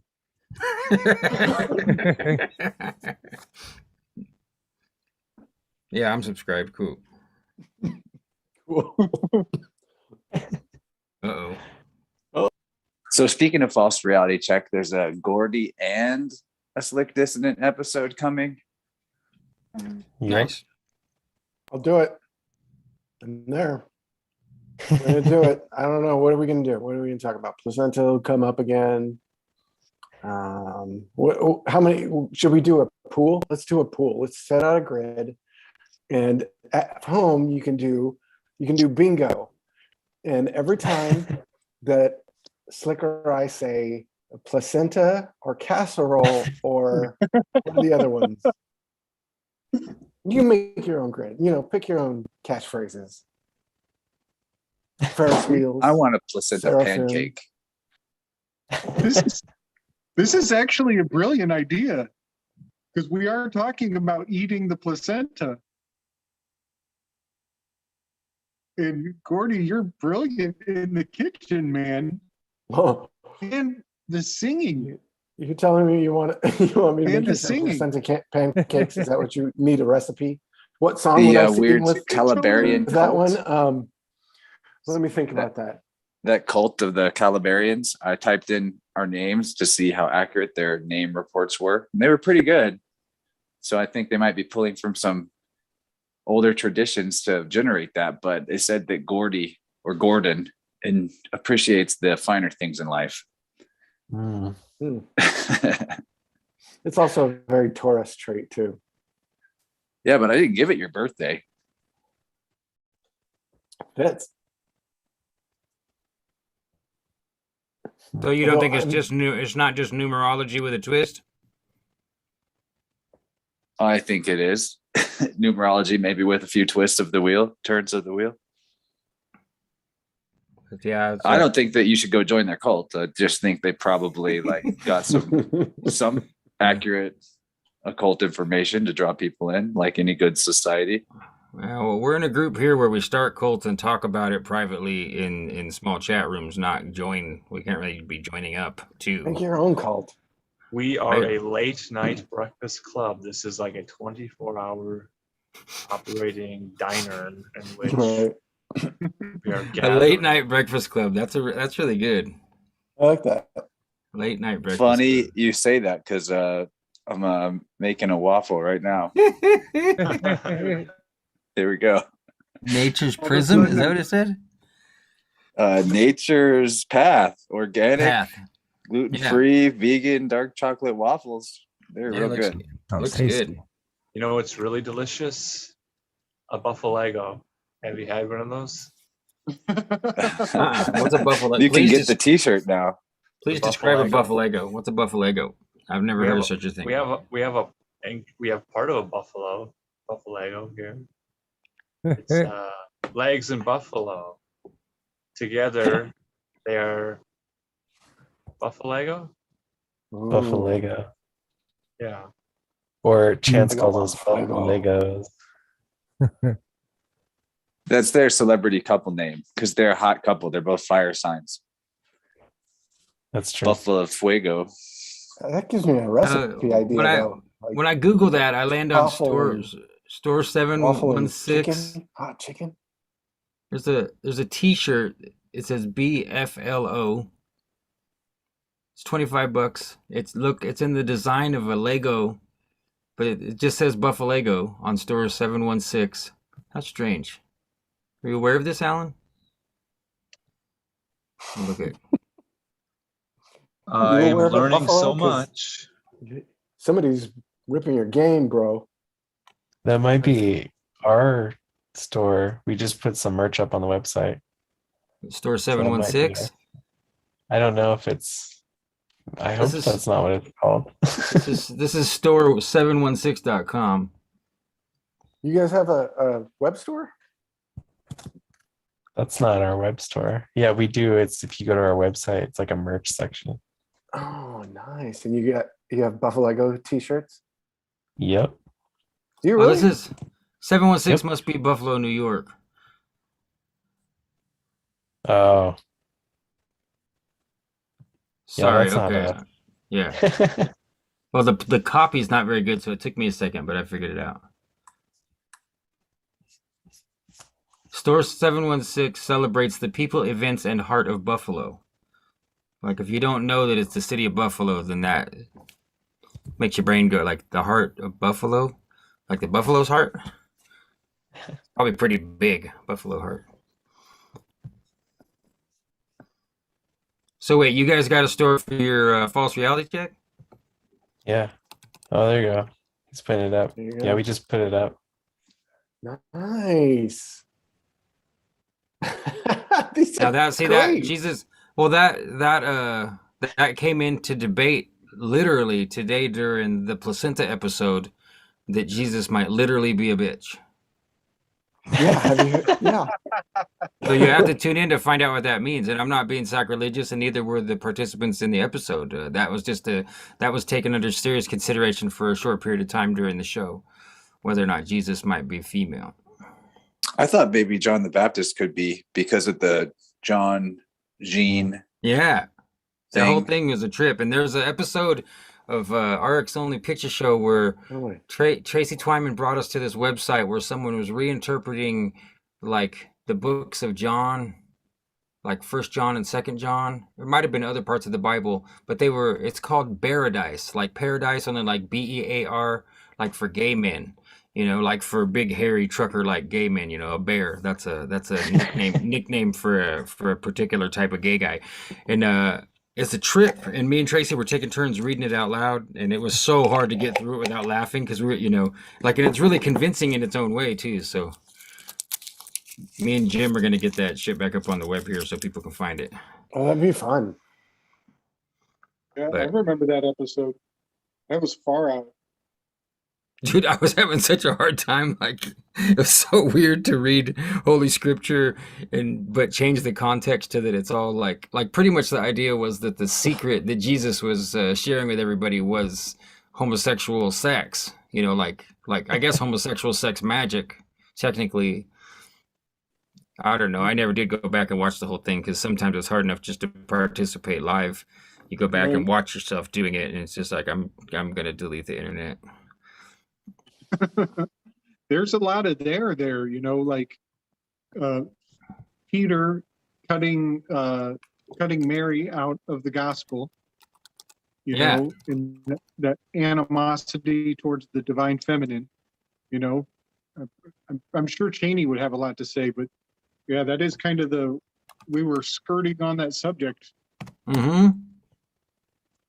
And we kind of brushed on the idea that like Chance was saying, that, John might be a Joan. Cheney brought up that there was a Pope Joan. That was a trip. Yeah. And then you guys described how they made a chair with a hole in it. So after you got to the point where you were almost Pope, someone had to go and reach up in there and verify the manhood, because they had a Pope and they found out it was a woman. She infiltrated and tricked him. And her I got it. water broke Her water broke on That's the- right. Yeah. on the throne. Yes. And you know what? Oh my gosh, this goes so many places at once. So let's put Joan of Arc. Let's put a pin in Joan of Arc and come back. But Michael Tazarian always points out how the Hierophant card has a Isis symbol. Sometimes a little talisman, feminine talisman. And I'm wondering if that ties into the story that Cheney brought forward with the Pope Joan, and the fact that every once in a while the Hierophant, they've slipped in a woman in that position, and it's like a commemoration of, remember when the Pope was actually a woman? Yeah. Mm. Trippy. Well, think about the most famous time period for the Templars, when the order was dissolved and a lot were burned at the stake. The leader of the Templars at that time, Jacques de Molay, Yeah. was also called Jean, Jean, Jean in the French. Right. It was his other name, or another way of saying it. You guys talking And he about was it the made me think of, 23rd and last Grand Master of the Templars. of course, the 23rd. Is he the John the Baptist getting beheaded? Made me think of Jean Valjean from Les Miserables. When you guys were talking about Jean as a unisex name, that's what it made me think of, Jean Valjean. And I've got the T-shirt that I bought in the theater when I saw it in London. That's got the number. I don't remember, but his prisoner number is significant too. And there's 23 genes, Yeah. chromosomes, 23 chromosomes. Damn, y'all. Yeah, and even Dun, Jacques, dun. spelled in the French way, looks a lot like the same as Jacqueline, a female name. Yeah. Whenever I see a lot of, I know that Jim Carrey went in on that whole movie with 23. But whenever I see 23, I think of BC. And here we have before Christ, and we have birth certificate. The cult I showed earlier was headquartered in British Columbia, BC. Damn. So the thing about before Christ, how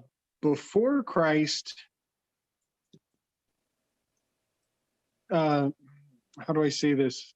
I don't know how to be sensitive about this, but to exalt the time before Christ is basically an anti-Christian thing to venerate.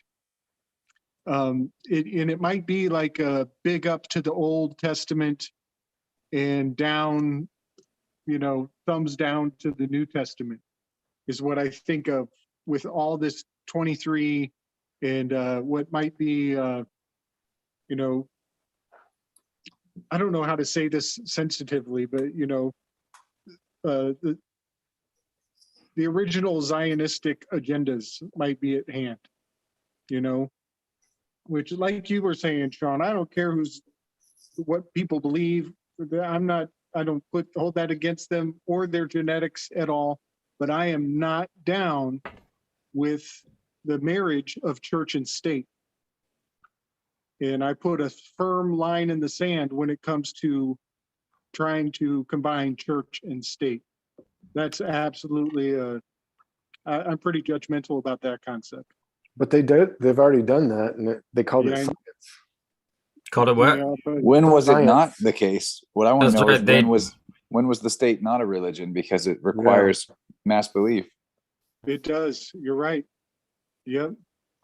Well, I understand what Well, Slick is saying too. The idea to not being an open theocracy is different. I mean, in a way, I guess it would be better if they were honest and they just were representing their gods in a genuine way and saying that we have to worship under the, being compelled under the boot heel or under the, the tip of the barrel of the gun, because it really Yep. comes down to a monopoly on violence, right? I mean, that's Yes. you know, Yep. It's the crypto. It's that crypto part.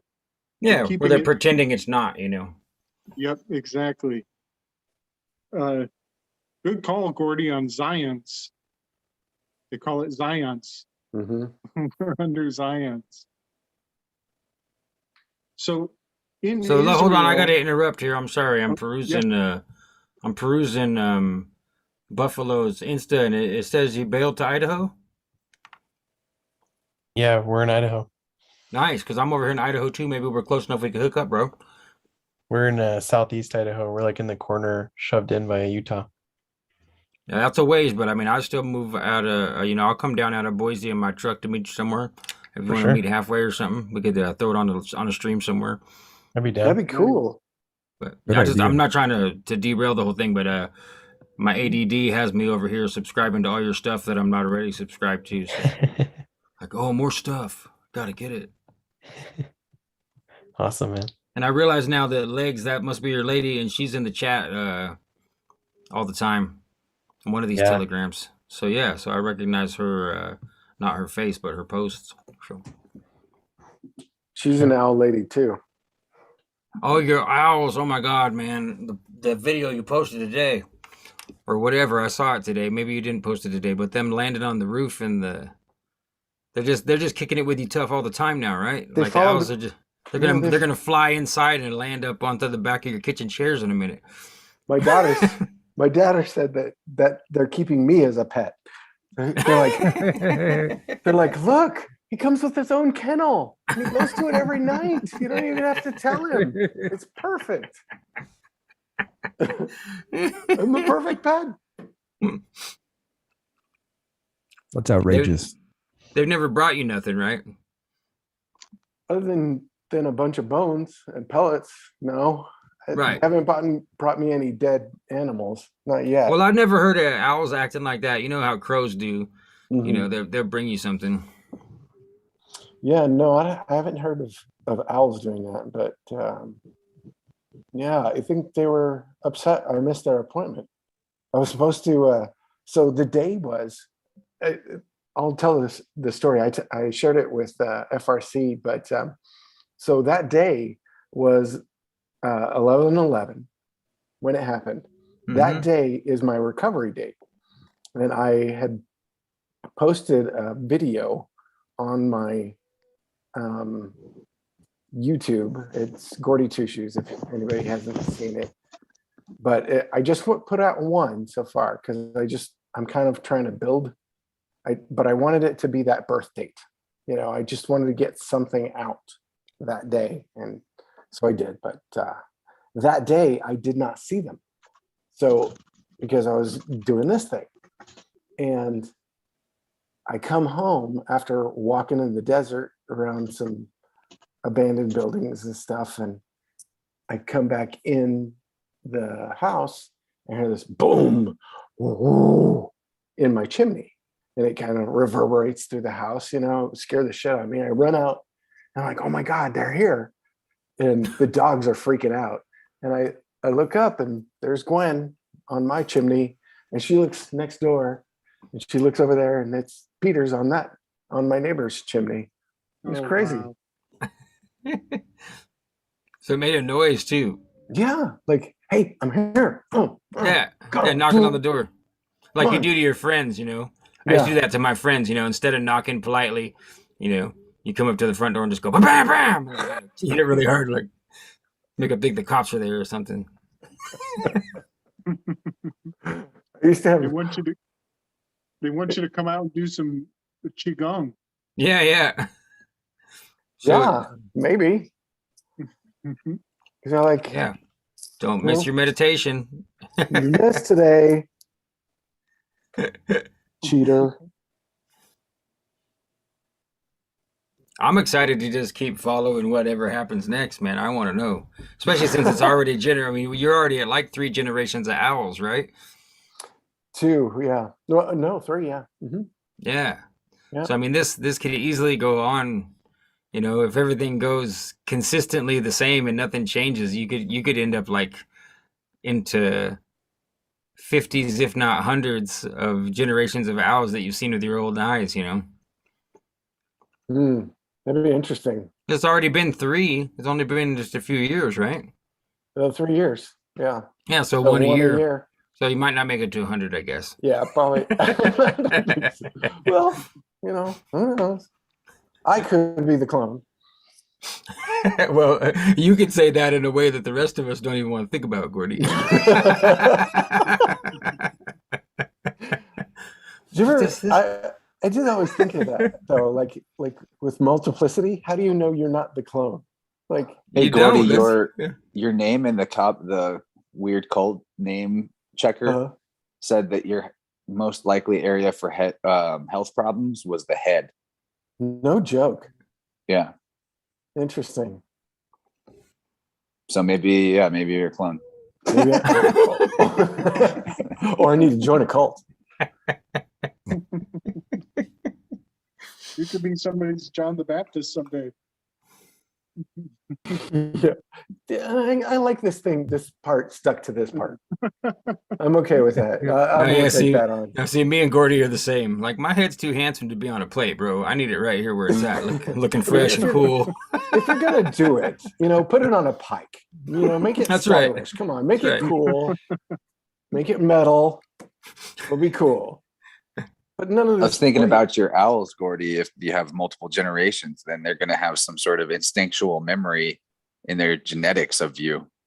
Yeah, I've thought about that too. Them, I've really tried not to let them see me much when they're babies because of that imprinting. I was afraid that they would imprint if they saw me too much. So all those videos of the owl babies were from me holding my phone like back over under this thing. But they hated that phone.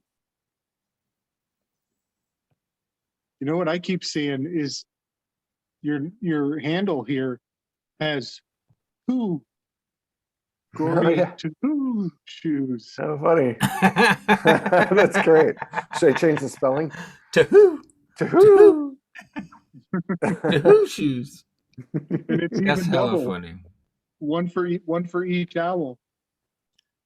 I don't know how Gabriel makes it through a day. Like, just standing in line at the grocery store has got to just swallow him up, man. He sees all the tabloids and the candy Tabloids? wrappers and the register itself, and the cashier's wearing a t-shirt, and it's just like he's trying to be quiet and just stand there and not say nothing. Oh man, yeah, man, you got it. I was at T-Mobile a couple months ago, and I'm looking around at the new 5G is coming in. Yeah. And I did a little video on it, but the new T-Mobile icon is, it's the Georgia Guidestones for one. It's a T, which had a lot to do with Trump, the T-Rump. But if you look at that symbol, it's the T, and it's got those 2 square blocks under the arms of the T. Mm-hmm. Those are 2 cats guarding the gates to the temple. It's the Acor lions, essentially. Okay. And if you're in T-Mobile, they have this new it's like a catch slogan on a lot of their packaging is "to go," and it's TO on the top and GO on the bottom. Well, you put those together and you get Gato. Yeah. Cat. Very good. Yeah. I have And to so- make in the chat. Someone wanted to know why we hadn't referenced the Neverending Story yet. 2 hours in. So I'll just say we can connect this to the Neverending Story with the 2 sphinxes guarding Yeah. the first gate at the southern That's oracle. exactly what I thought when you said the cats guarding the entryway. I immediately thought of the Neverending Story, and then I thought of the lions with their paws up on top of the big scaly eggs from the Smurfy Code. Okay, so Gabriel was Yeah. finishing a thought, but this is the pleroma, I think. This is Alan found it. Well, I want to preface this by saying, It's a great sentence, you guys. It's two-dimensional. We had some talk about a T-Mobile logo, and those are smartphones. I'd like to take it back to a time when we had rotary phones, when we manually have to stick our finger in the spoke and spin it around to dial the number. Nice. So we have rotary phones, which we would use to phone home or whoever we would need to call. Before we had phone lines, we would use code wheels to encode messages. Here's an example of the compass of Enoch with the English alphabet, and this is arranged according to what they call the @bash cipher. Yeah. Beautiful. Well, what I find relevant Beautiful. is that the letters are connected through a line to opposing letters. Yes. And so if you're connecting everything to the opposite, is that the pleroma? Yeah, let me read that specifically. It says, therefore, A is on the opposite side of the wheel to Z, and you see the line connected from A to Z in this @bash cipher image. This shows a reflective relationship between the alpha and the omega, the beginning and the end. Between the letters zigzags a continuous line that connects each letter to its opposite. This is almost like a computer network in some ways. This line is the equivalent of the teli, T-E-L-I, serpent. That's the orm, capital O-R-M, which encompasses the Hebrew alphabet. This is like a compass with the directionality on this @bash cipher, on this Ferris wheel. You can point in many different directions, 13 different directions or 26 different directions with the letters. Yes. Wow. And the zigzagging is similar to the way in which the serpent of wisdom zigzags its way up the tree of life in the Hebrew Kabbalah, while the lightning bolt, like the flaming sword of divine light, zigzags its way down the tree. So this is an excerpt from Cutting of the Orm. You are familiar with that book. It's Tracy's book. I It never looks read like that one. spoke of a bicycle, two soul cull. Wow. Oh, interesting. Wow. Wow. The Cutting of the Orm, the secret calendar of the Priory of Sion. Yeah, I need to read that book.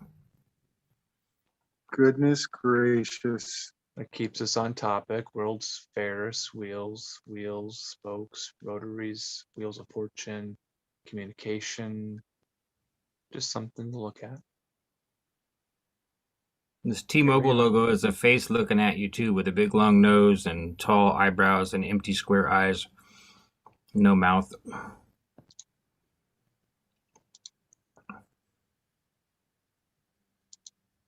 Gato. Wow. 5 gato. That was something else. So, we have the 26 letters in our alphabet, and there's 27 in the Hebrew alphabet.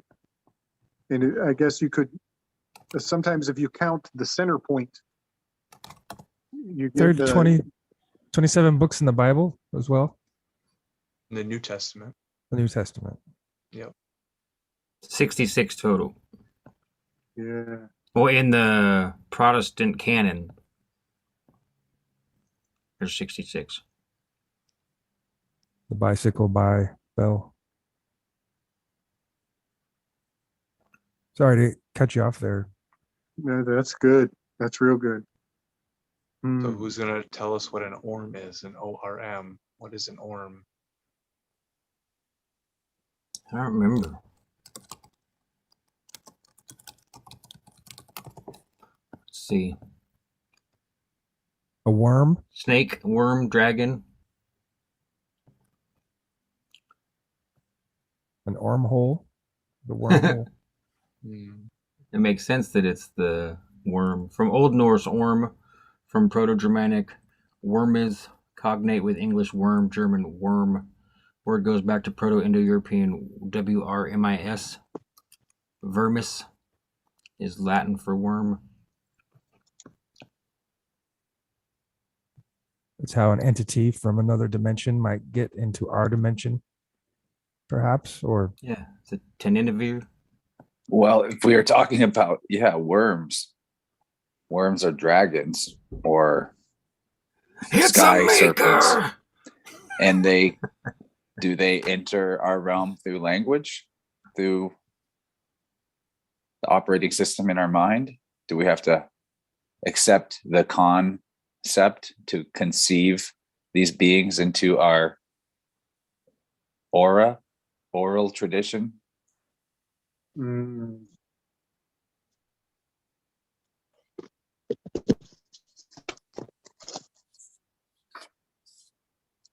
They ask. That makes me think of the same. How is a raven like a writing desk, but how is a worm like a Ferris wheel? The Ferris wheel and the Ouroboros are pretty much the same thing. Yeah. The It makes me worms, think of the sandworms from Dune. Yeah, it's a maker. Yeah, and they were definitely the Wheel of Fortune card. That the image of him riding on top with the sandworm's mouth open. Yeah, Totally, I see that. Yep. What were you gonna say, Gordy? You had something there. oh, just that the worm is always often synonymous with snake. So the Ouroboros as a worm would make sense. Which connects us back to the never-ending story. It connects us back to the colon where the parasitic worms live. Yep. Okay, there it is. The colon that's shaped like a worm. Who's gonna make the bingo cards? The colon that looks like that looks like a brain.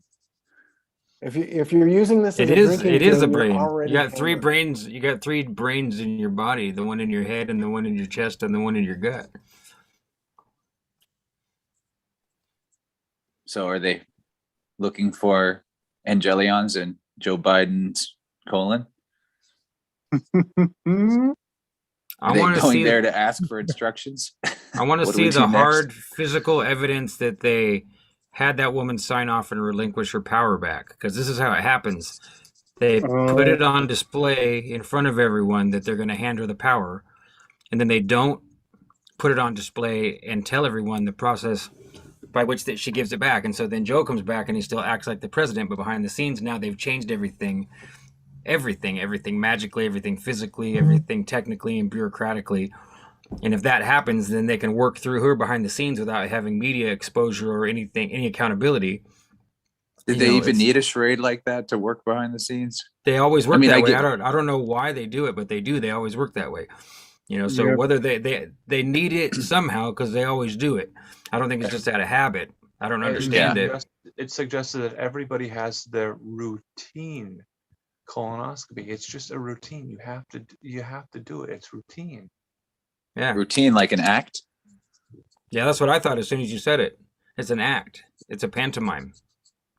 Pantomime of what is a good question though, right? A routine. Yes. Yep.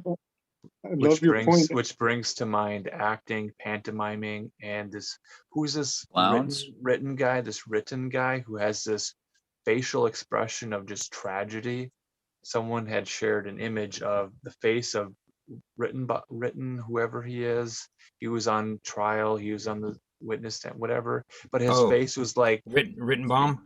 Whatever his name is doesn't matter. But the expression on his face was that of the tragedy mask of theater, just over exaggerated expression of the tragedy mask. Yeah, I saw it, and there was even real little teardrops on the corners of his eyes.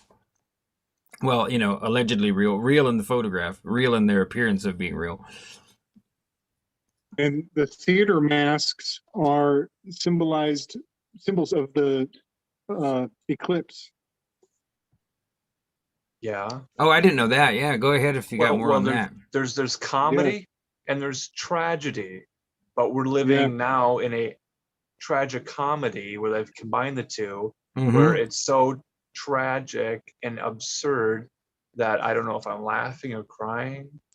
But the division between comedy and tragedy in the theater tradition was important, and now it's like we don't have comedy anymore after 2018 19. There's no big blockbuster movie. You don't go to the theater to see the comedy, the new Christmas comedy, the new summer comedy. What was the last big budget comedy that you remember seeing? You're right. It's all war. No, yeah, it's changed. It's true. The comedy's evaporated. That's a good observation. The last one I can think of is the one where the two guys get into a bromance and they start learning how to play Rush. And that was a while ago now. I don't remember the name of the movie.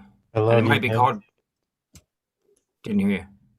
I Love You, Man. I Love You Too. Yeah, is that it? I Love You, Man. Because I mean, movie.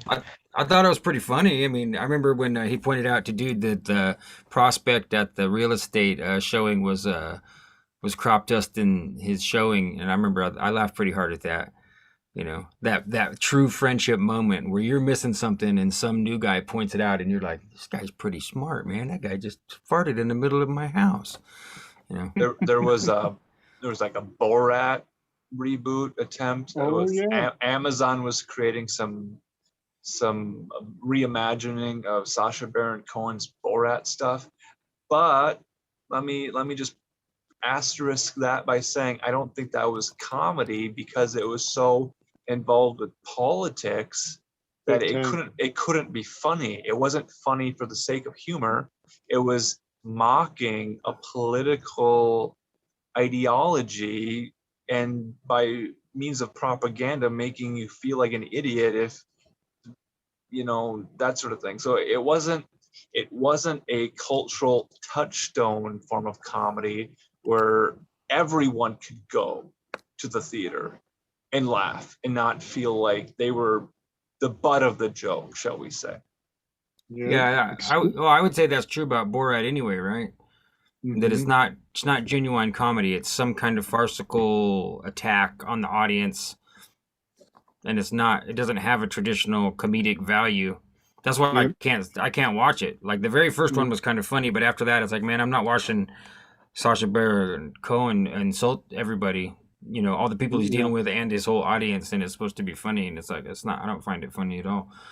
Yeah, the first movie was shot, like part of it was the rodeo scene was done here in Tucson at the Tucson Rodeo, and later he went to the I don't know if you've seen that scene where he gets the people singing "Throw the Jew Down the Well" thing. Yeah, I remember that. That was at the Cow Pony up on Wilmot here. I'm like, wow. See, this is why you don't listen to country music. You have to... So I think it was a couple weeks ago we put forward that Borat is tarot in Ordinal.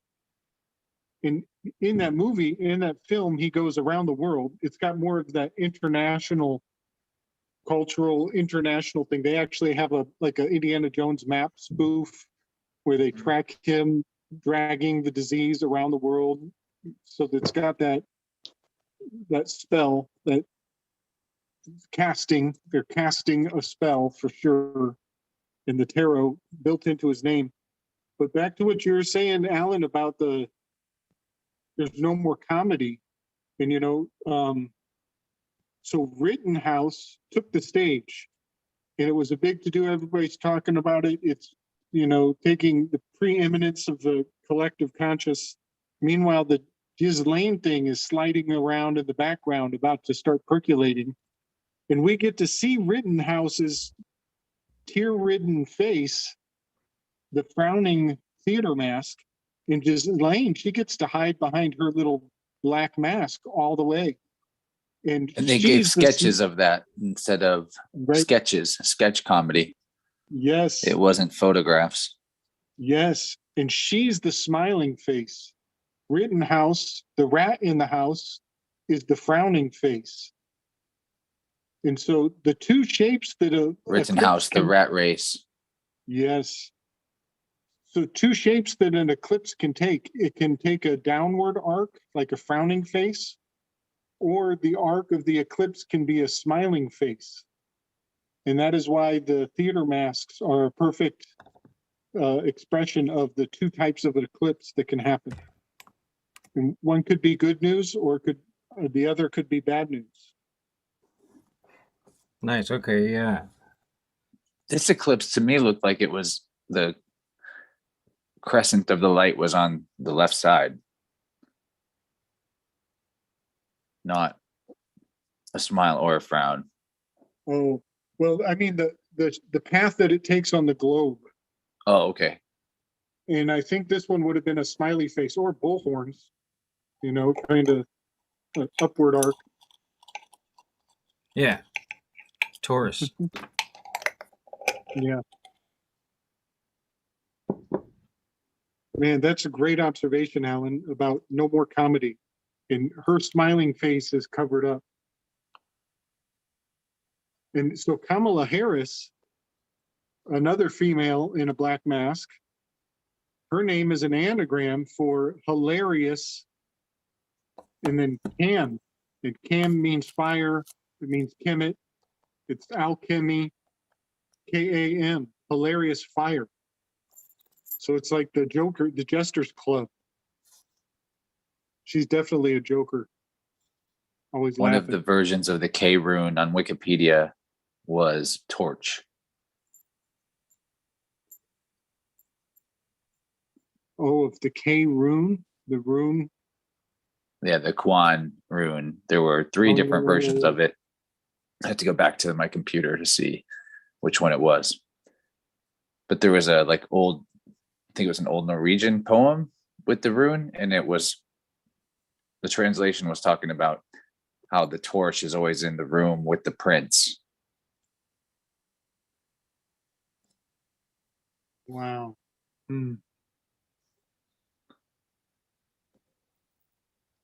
Makes me think of torture, and again with the masks, you know, suffocating people. I call this the new Guantanamo Bay. Guantanamo. We're in the new Guantanamo Bay.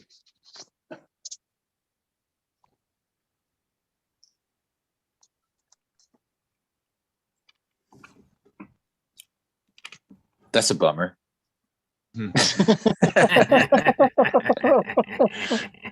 Well, here's a proposal. We could organize a new United States Sanitary Commission. And this was shared in the Innerverse episode with Michelle Gibson that happened just a few hours ago. And looking at this, well, it's a circular shape. Okay, there's a cannon that has two wheels on it, but it looks like it's not functioning. Pointed down at the ground. That's kind of weird. Mm-hmm. Yeah, and is that a broken phallus? Is that a flaccid dick? Yeah, buddy. Hey, very good. I just watched an episode of a show where there was a guy named Flaccid Dick. Is that my show? Yes, sir. It was your show. Yeah. It's an interesting character. I didn't make it to the end, but definitely good stuff. Yeah, he showed us how to clown the crown and slay the dragon. Yeah, I was trying to think of his other name. Keith is his real name, but his music name is Diet Kong, and I recommend Diet Kong. Yeah, that's a his great Spotify. name too. His Diet Spotify is Kong. really good. Dude, check out that their albums. It's really good. It's just Diet Keith. Kong's It's good a stuff. solo artist. He worked with another girl, right, for a little bit. Oh, I think he's done collaborations, but Diet Kong is just him solo, I believe. Diet I don't Kong know, is not rad. relevant. Chance, what else did you have to say about this United States Sanitary Commission?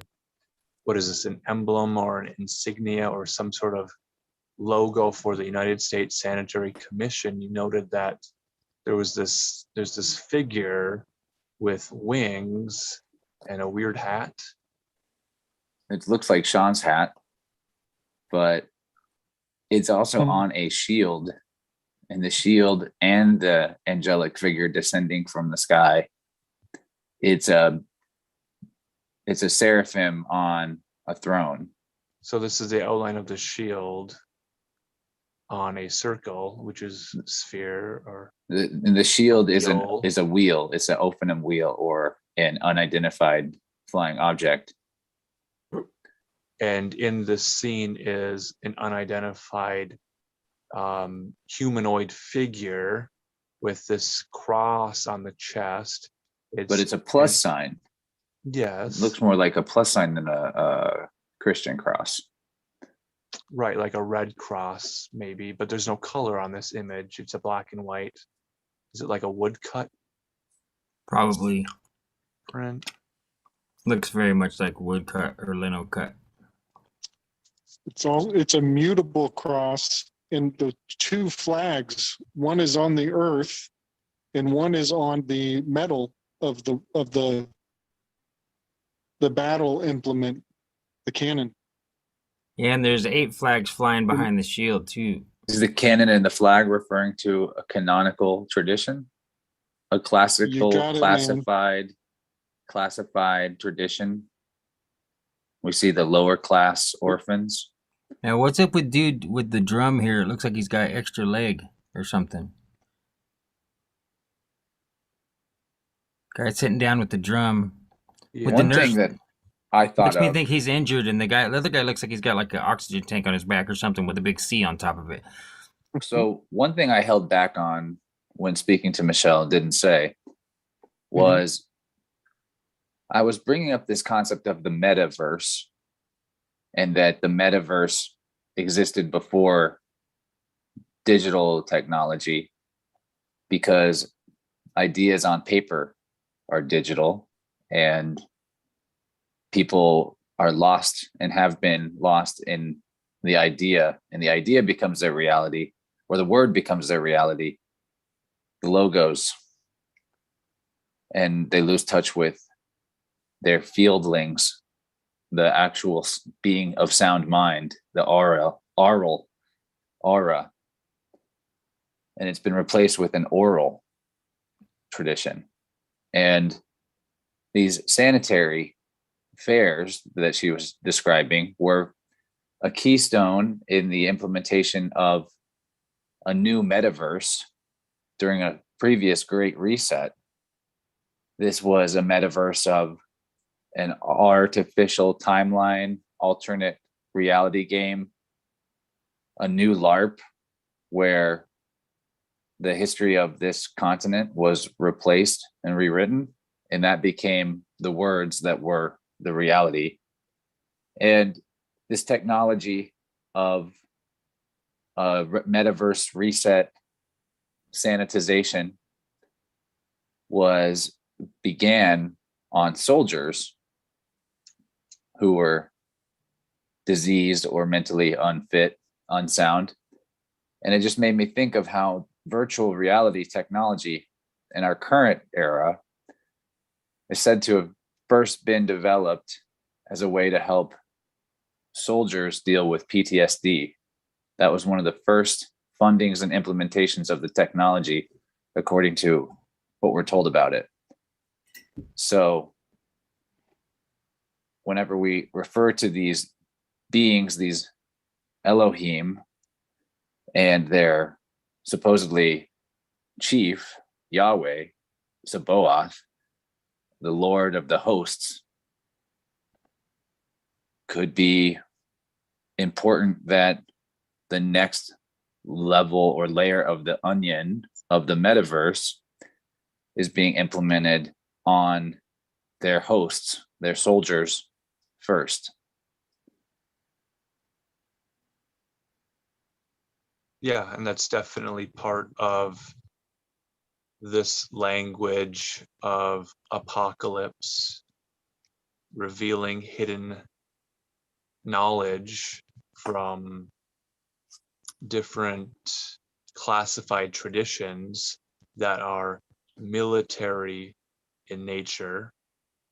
So to see soldiers on a battlefield next to a cannon, next to, looks like he's holding a drum, and another soldier has a backpack, maybe something with water, maybe he's carrying water, I don't know. I saw this on the Innerverse episode and immediately went to Pierre Sabac's work. Again, Pierre Sabac wrote a book. He wrote The Murder of Reality, in which he describes priest class and religious iconography. And he talks about all these words, and he includes some images, but there's only so many pages in a book, and he reproduces all the images on his own. He sketches them out to include them in his book to avoid any sort of copyright or whatever. So he recreates all those images in his own way.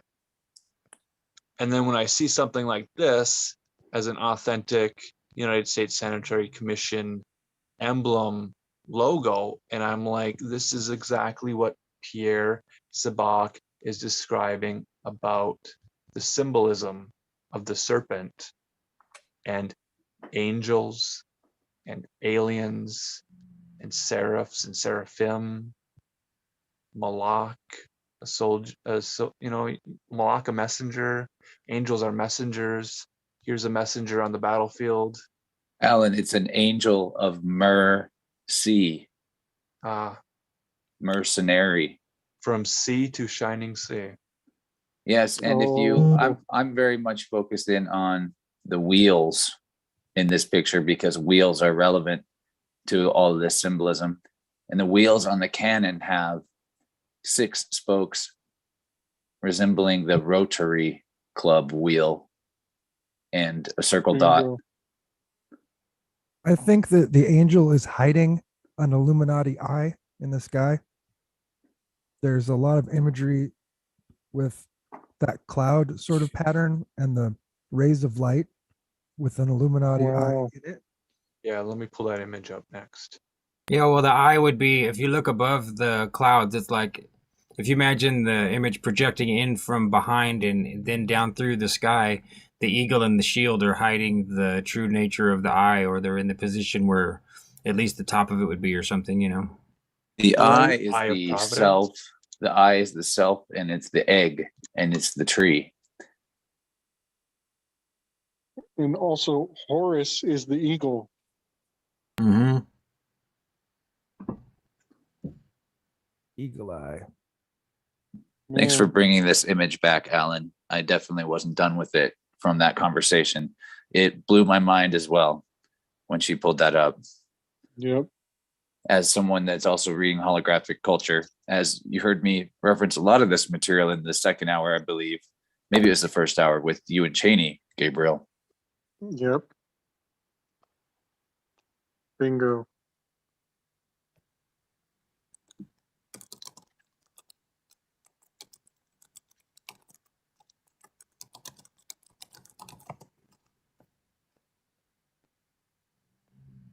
Yeah, I like the rays of light that are behind that angel. This is what it made me think of right off the bat. So there's an eclipse of this Eye of Providence by the head of the angelic humanoid figure.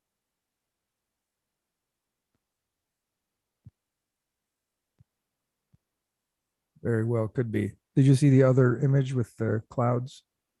It reminds me of how the North Star Polaris, North being an anagram for throne, is circled by the Draco constellation, that it is between us and the throne, and it rotates around it. Rotary.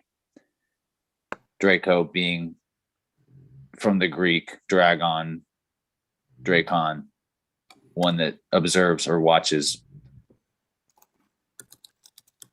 Chance, do you remember me flipping the word tarot card in reverse?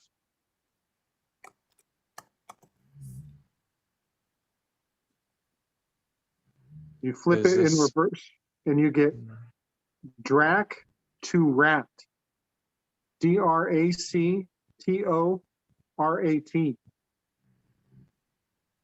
Drac to Rat. And which is pretty powerful that the word card has the word Drake, DRAC, when you flip the word card.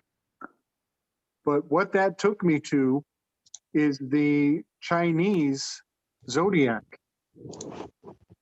And when you map out the distance between the dragon, the Draco, to the month of the rat, you get 9 months marcated and 3 months remaining. And that's that birth cycle. That's the 9 months in the womb and 3 months out. I saw that. You must have dropped that in one of the Telegram channels. Yeah. Gabe, did you say what was that word you used? Was it Tarot Larak card. Drac to Tarot Rat. card. Yep. Tarot card in reverse is Drac, DRAC, then TORAT. So in Galaxy Quest, there's a Mokhtar chant of strength that happens, and it's Larak Tarath, Larak Tarath, Larak Tarath. So in the Guardians of the Galaxy, there's a Drac the Destroyer. Yeah. Or Drax, I guess. Drax, yeah. Chad is asking if perhaps that angelic figure was producing sanitary napkins for the losers on the battlefield.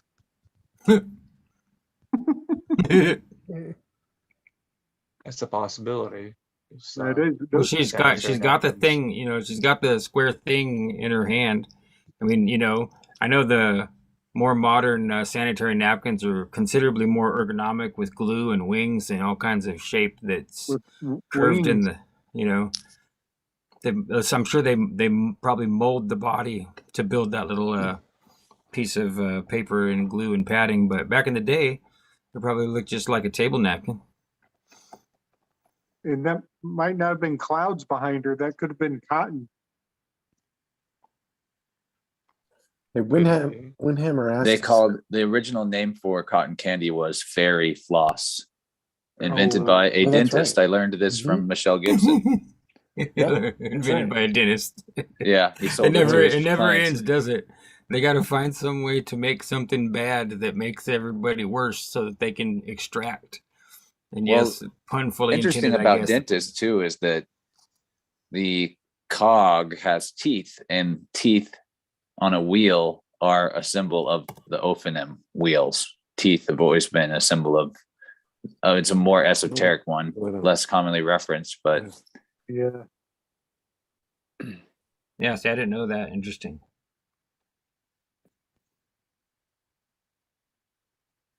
Man.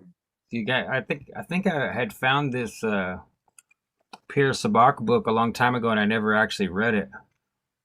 I emailed him this week and found out that his next book is coming soon, and it is about the history of medicine. Oh, cool. Good. Interesting. Because, I mean, I was looking, the price is really high, of course. It says here on Thrift Books, it says they only get one copy every 6 months. So obviously this book, hard copy, is in very high demand. And it's available directly from his website. So that's where you should buy it. Do not buy Pierre Sabak books from resellers if the price is so much greater than what you can purchase the book for directly from Pierre Sabak's website.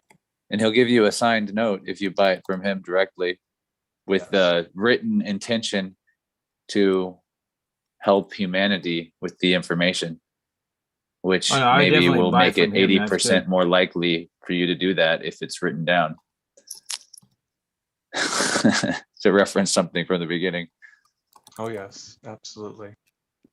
So I And- just messed around with the word sanitary, and I get Saint Ray. And that angel was like a saint riding on rays of light. Yeah, I can see that. Ray is also the king. And sanitary was not a word before these sanitary fairs in the Civil War. You just had, and sanatoriums, they made up that word to hold the disturbed people. Brainwashing. The people who could remember. The people who could remember. Yes.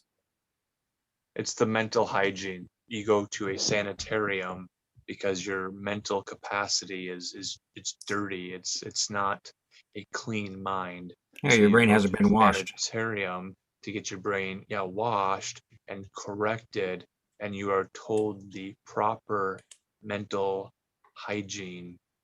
Well, sanity, though, it's being of sound mind. So their definition of sanity would have to be applied with sound, as And in if they would you- have to tell you the story until you could repeat it back orally.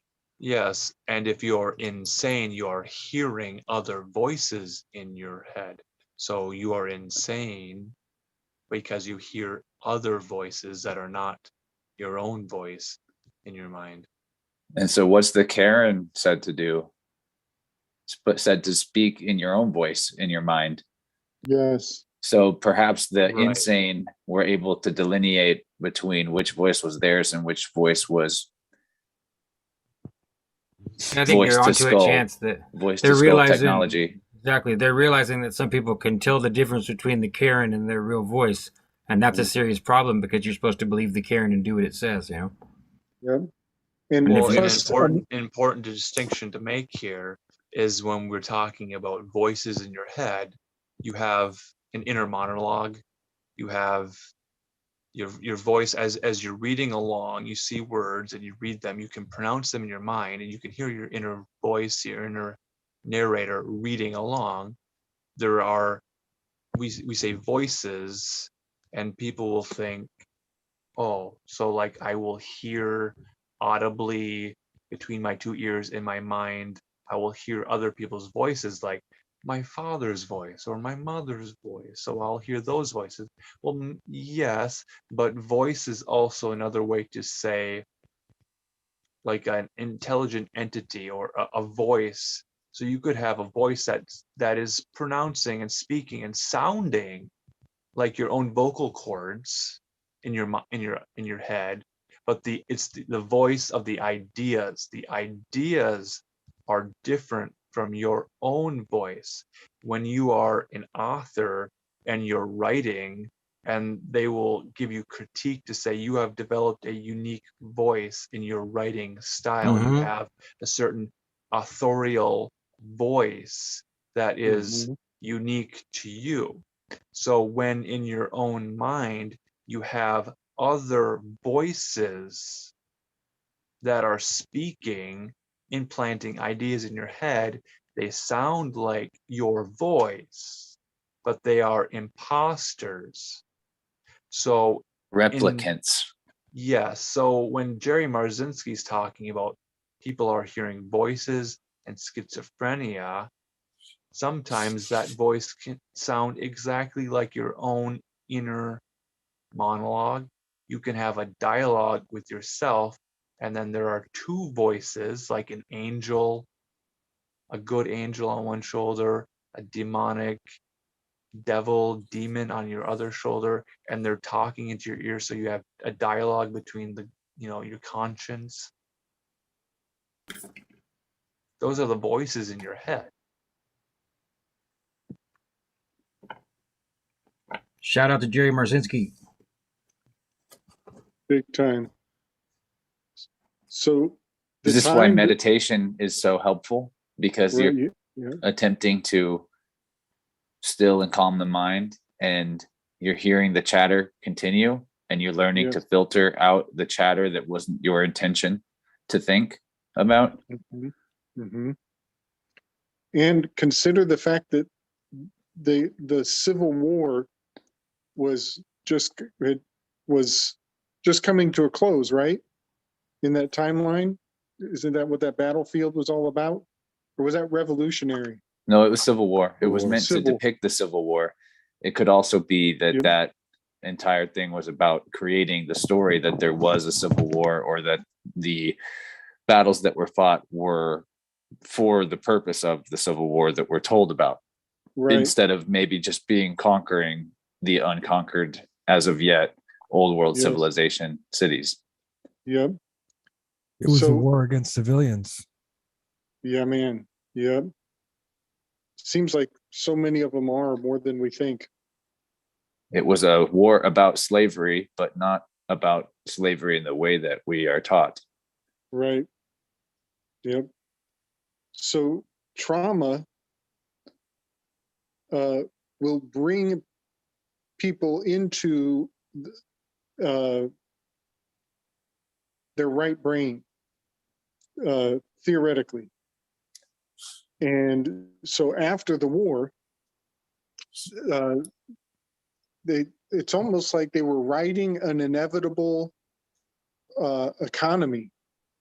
The fallout of the war would generate an economy of people who are now no longer in their left mind, and now they're in their right mind, and they are more clairaudient, clairvoyant, and able to connect with the other side, so to say.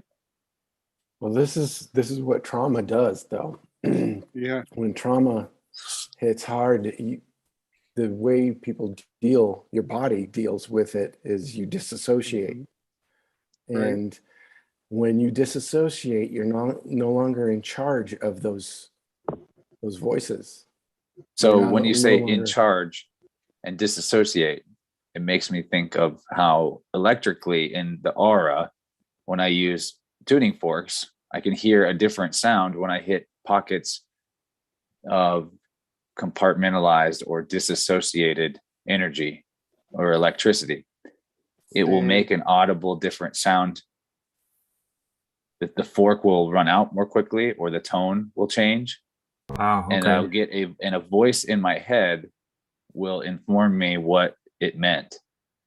Mm. It will say, and it will be based on some left brain knowledge of what I know about the anatomy of the field, but also there will be multiple possibilities, and one of those possible answers will pop in my head, and I'll write it down in a journal. And after the session, I'll ask them, did this happen to you around the age between 12 and 15? And then they'll say yes. And so these are voices, though, that I can hear the voice of the, it's actually like a crystallized or fragmented part of self. It is as if the 12-year-old version of them split off and continued to exist perpetually in the astral or etheric realm until it was found and brought back home.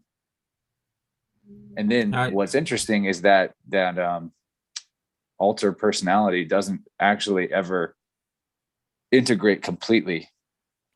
It just finds out what it is and cooperates instead of being confused and lost. And so I didn't bring this up when we were talking about the placenta, but this is why I think there could be a literal guardian spirit to that is your twin, that is bioenergetically was born with you, born of a boat, born on the ship the vessel that you came in with, the placenta. So it has a biological electrical life to it. When it's born, it's traumatized as it's severed and dies, but energetically in that trauma, that it as an entity remains in the astral realm as an actual being, that until it is recognized and brought back into the whole, brought back into your mind where it belongs, then it's an outside voice, an outside force that is just continually operating under the program of its trauma without any awareness of where it even is. Yeah, man. That's Or could be co-opted and recruited by other similar types of entities that have, right. I don't know, formed an army, a host. Well, Yeah. that's one of the things I was going to say is that one of the things that got me Salvation Army. through trauma was the fact that the realization that I am not my thoughts. They say that it's kind of like a platitude that you are not your thoughts, but when you realize that somebody might actually be telling you, giving you thoughts that you aren't in control of, that's a big thing. And that you have control over that, that is a huge thing. Yeah, And you surrender to what you know is true, like your soul comes back. I'm not joking. And I remember the moment that it happened. And that's what I think all this trauma is about, is getting people separated from their souls. Yeah. And And so Lindsay's kind of been tying, talking about it for over a year. Yeah, their feet Yeah. come off the ground. The soul is no longer grounded because it's up in the air. It's in the psychic realm. It's lost at sea. Yep. yeah. So the aura is all about, it is a boat. It is all about you. It's in your midst. It's the mystery of the air around you. And now think of that Cthulhu image we had and combine it to this image of the angel. And the Cthulhu with the puppet strings and the angel with the beams of light coming down onto the traumatized humans. And so this is taking it to another level, but we may be even dealing with that epigenetic past life ancestral trauma as well. Mm-hmm. And that's how big this gets real quick. Well, what Chance described is the same process I went through, not using sound healing, but using it was a unique situation. A woman contacted me out of the blue. She said that she was psychic. Essentially, she might not have used that word, but she let me know that, she's of that capacity. And she said that she was getting a message that she was supposed to talk to me. And actually that after that, she got a message directly from Tracy Twyman that she was supposed to talk to me. And she told me that she for free of charge and without having it, she wasn't set up as a business. It was just part of her life's work, that she would create mantras for people to break contracts from their past that were binding or holding them back and preventing them from moving forward in life. And she described exactly what Chance just said, almost to a T, that some part of you gets broken off because of something that happens, and then you have to invite it back and reintegrate it. And so she gave me a mantra that I said for about 3 weeks straight every day, and it worked. And part of me that was broken off since I was 15 years old and left the state of California came back, and I've been, like, my whole life's been moving different ever since, That's awesome. Yeah, I had a similar experience with the 18-year-old version of me earlier this year. Nice. Hallelujah. But all it took was for me to realize that I had left it behind, basically, that I was bullying it in a sense. Yeah. I would always refer to myself from that time as I was such an idiot when I was that age. And then I realized that actually I was feeling that way about myself because I used to be in a band when I was a teenager, and music was the most important thing in my life. And it was a really big thing for a teenager to be like playing in shows and making albums and things. And affect your confidence.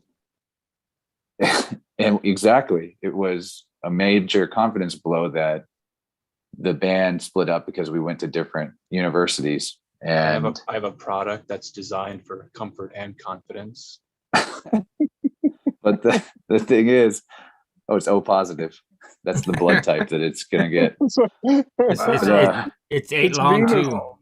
I It's was treating Venus. the old version or the 18-year-old version of myself as if he was unworthy and stupid because I was unconsciously thinking that that was the only explanation for why the most important thing in my life was gone at that age. That I must have deserved it for some reason. Right. You Instead of caused it. recogni- It's a regular step in the grief process. That blow, and I could imagine because I've had bands break up, and it's there's still holes in my heart to this day that it's like, oh man, we were supposed to do something and we didn't accomplish the work, and so Yeah. there's this nagging, horrible, gnawing part of you. But yeah, it's easy to project that onto yourself. Like, well, maybe it was because of what I did. Maybe I didn't play good enough or sing good enough, or maybe I shouldn't have got stoned and missed rehearsals or whatever. Like there's all these. You still go through the rationalization process of trying to explain to yourself why something happened. So You always Alan, blame it on the drummer. why are we looking at Codex? I want We're to looking know. at Codex because Is it a codex? this- I'll see in that image we shared about the sanitation angel with the little plus on it, that cross, this early Codex ad from January 1921 also features a plus on it, and this is a sanitary napkin, essentially. So that's the connection there, that plus sign on this Codex box, 5 cents each, 12 for 60 cents. Wow, that's expensive. January 1921. I'm excited to find out what Pierre has to say about the history of medicine. Me too. Codex still uses Plus Ultra. that plus, but tilt your head to the left and you'll see with the O and the T spell in the Codex logo. What is that? Go positive. Are you seeing what I'm seeing? Well, yeah, It's also Venus. I was gonna say it's Venus. Very good. There And was some heart. help in K. chat there. The heart It's goes in K Venus. Venus X. So Yeah. K Venus X. And a heart. Because the heart to me still represents Venus. And the X is the Wheel of Fortune card. So if it's Rotary. K Venus sex, K Venus sex?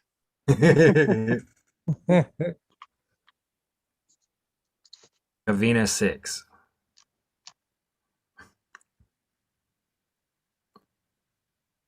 Is What's this what's up with so the 8 it's long? confidential It's only- information for sure. Because So would you- this is normally hidden from men. Right. Good. Yeah, point. this is a very occulted The product. mysteries That's of true. the divine feminine.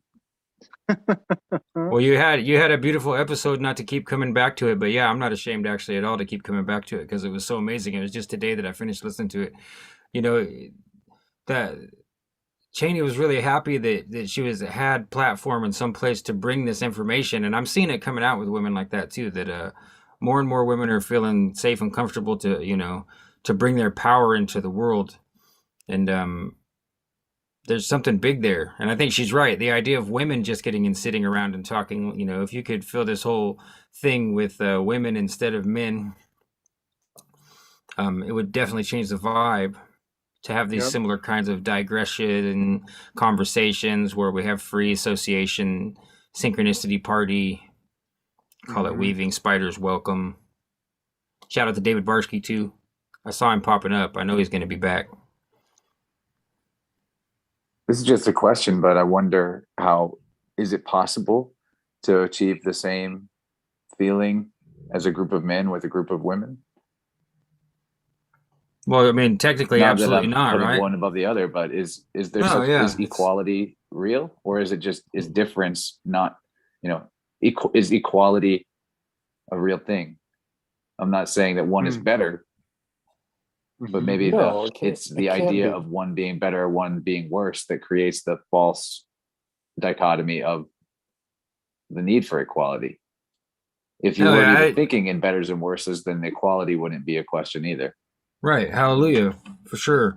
And what I think Yeah. I meant when I had that idea wasn't that that it would even have similar qualities, but just that it would represent that parallel piece of because you do see lots of dudes on the internet, especially nowadays, just kind of freeballing it, trying to figure it out, having interview shows, having group get-togethers, and there may be ones with women, but I don't see them promoted. I don't see them around, and so the idea that they're gonna grow up and become more popular, or maybe they won't, but that they are definitely going to exist because women are going to see what we're doing and do similar things because it comes naturally, and that's going to create some kind of parallel energy that of course is not equal.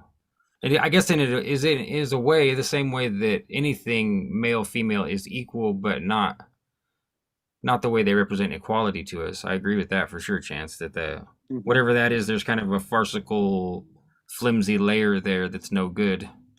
True equality is absolute inequality, right?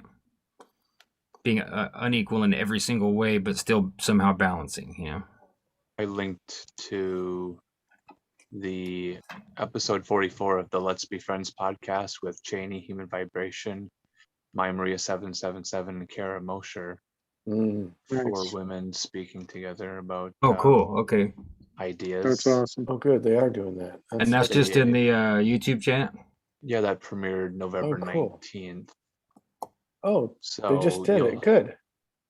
You'll be able to watch that. They talk about, I don't know, I haven't seen it yet, but I've got it queued up. Thank you, Alan. Yeah, thanks a lot, man. That's it. I appreciate that very much. Well, doesn't Beth Martins do something like that with the Bitches Brew? Yeah, I know. Their Bitches Brew's another one. There you go. I've never caught an episode of Bitches Brew. I always intended to, but I never have watched one yet. So it's happening. I think maybe we're being segmented because it's sausage fest in here. Yeah, it might just be that it's not naturally coming into our realms. Right. I'll admit completely to be a total chauvinist bigot when it comes to female singers. There's very few that I like, very few that I'll put on and listen to. And it's not because I want to. I've gone out of my way to try and turn on to lots of women singers, especially rock and roll singers. Obviously, pop and other things, country is a little easier. So there is some kind of a boundary that some people have naturally, and we might even have it naturally, like as a whole sex, like, oh, there's, you got to kind of break on through, go into your discomfort zone. Yeah. Yeah, there's certain natural affinities that you maybe are born with.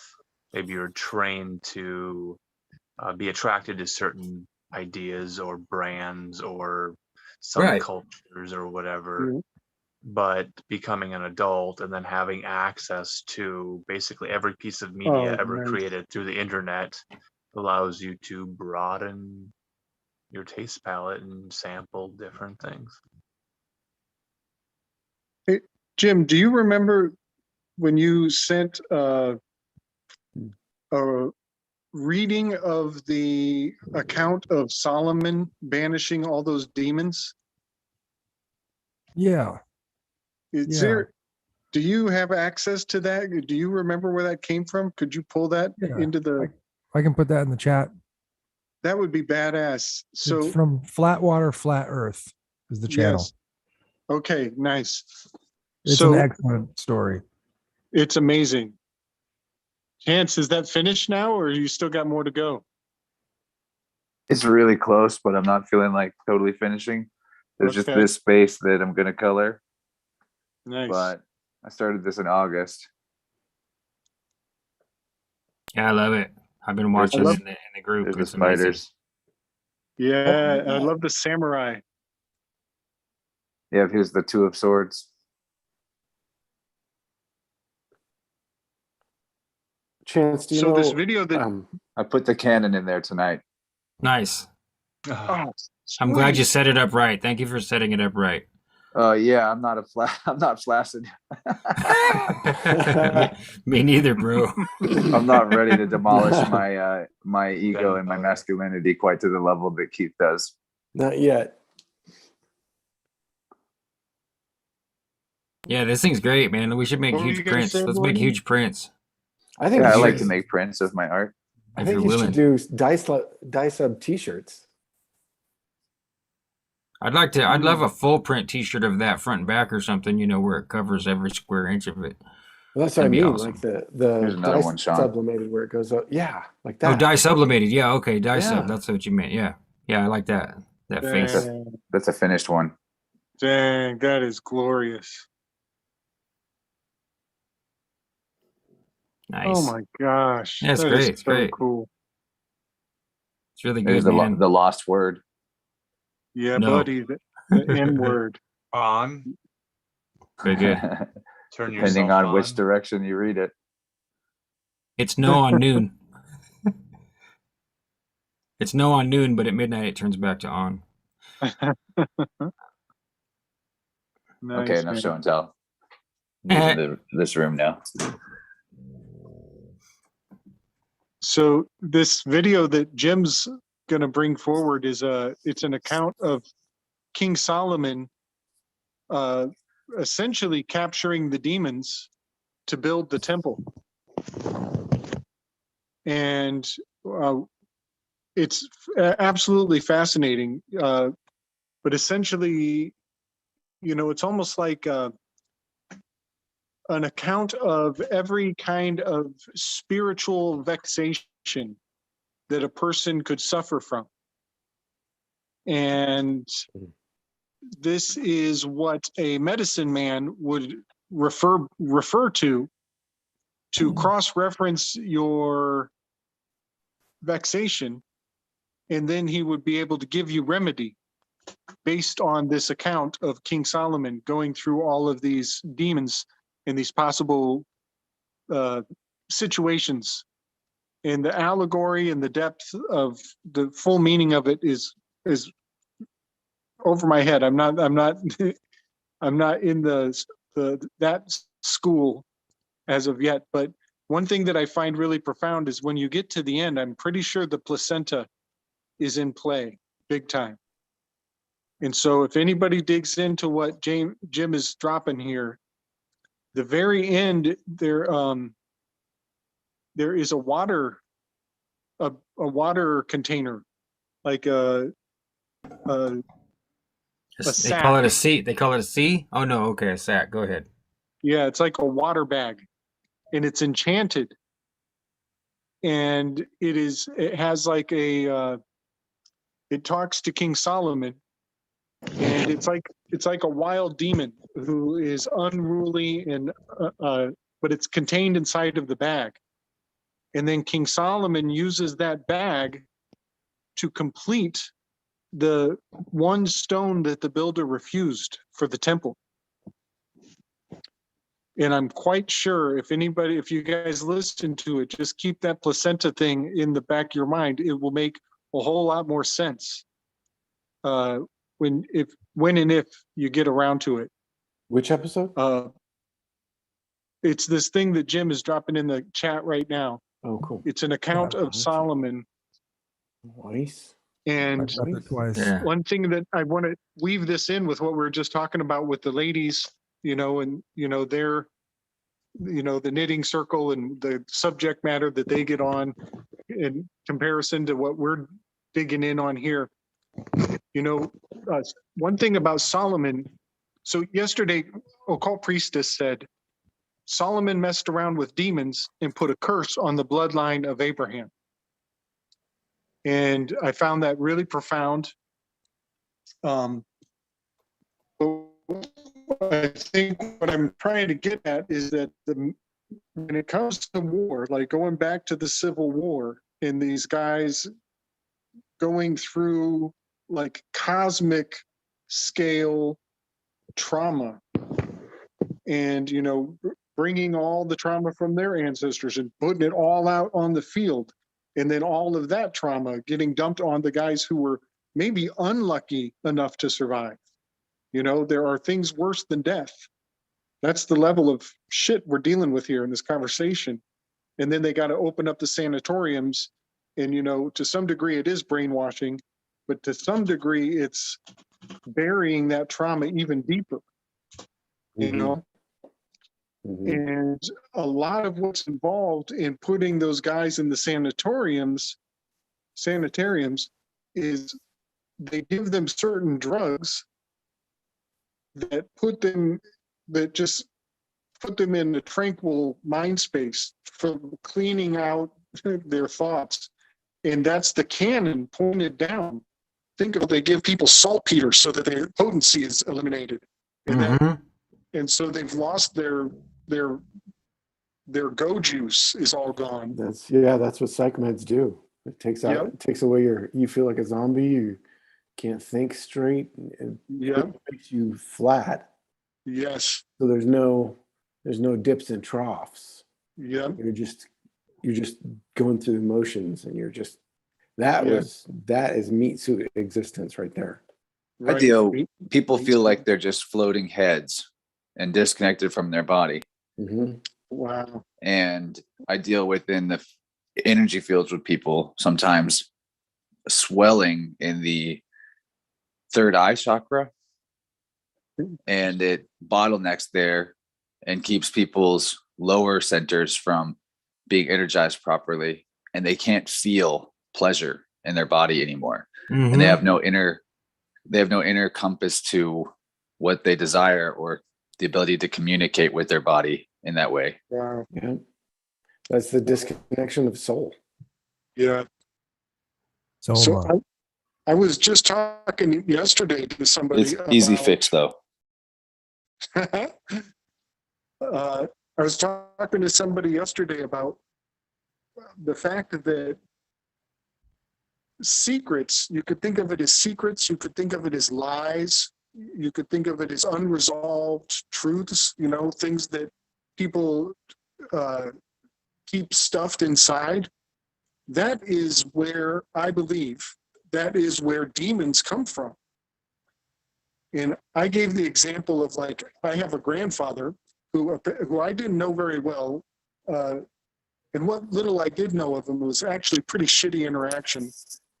But apparently he was like a real asshole on a scale I can never substantiate in my experience. However, through the family members, the ghost of that man haunts the fuck out of me in ways that I just can't appreciate or see. But like Chance's tuning fork can find it. It's there. You know what I mean? Mm-hmm. And so that Do a session with me. I know exactly where to look. Yeah, buddy. Yeah, man. I mean it. People's grandparents come through more often than any other ancestor. See, yes. So Well, it depends on whether or not Slick can really let go of being haunted, right? Yeah, you're right. I once You're had so a, right. a guy's grandmother come through in a session, and afterwards I told him about it, and she was urgently wanting me to tell him that she gave parasites to her whole family through birth transmission, and that he needed to do a parasite cleanse. And he told me that she was on her deathbed unconscious and would die any day. Wow. So she was trying to resolve unfinished business, it sounded like. Yeah. Wow. It's common. My mom was a hospice nurse for 20 years. And I mean, we could tell stories all night about those kind of things. Unfinished business when you know your death is coming. My mother could predict when people were going to die. Like I remember one time she knew this guy was going to die because he ordered a cord of wood for his family. They lived in a trailer, and he ordered a cord of wood to make sure they'd have heat for the winter. And he said, I just want to make sure I see that wood stacked outside the window, because he couldn't go outside. He wasn't immobile anymore. So that my daughter and my wife and my daughter have wood for the winter. And my mom knew. She said, as soon as the wood comes, he'll die. And he did, absolutely. I mean, there's dozens and dozens of them that way. My grandfather was a wheat farmer, and same thing. Like he was dying of cancer from smoking cigarettes for years, and he waited. It was harvest time, and he sat out and watched the combines like plowing the field, harvesting all the wheat, and the combine driver knew that he was going to die at the end of this, so he's put off harvesting this field right behind his house for very last, because he didn't want him to die. And grandpa sat up and watched that combine finish off the field, and then he lay back and passed away. Yeah. Wow, Jim. Big time. That's the property where we went out and got that big jack that almost killed us, right? Yeah, Chuck Maiden is his name. Chuck. Okay, I never need to know. Chuck Maiden.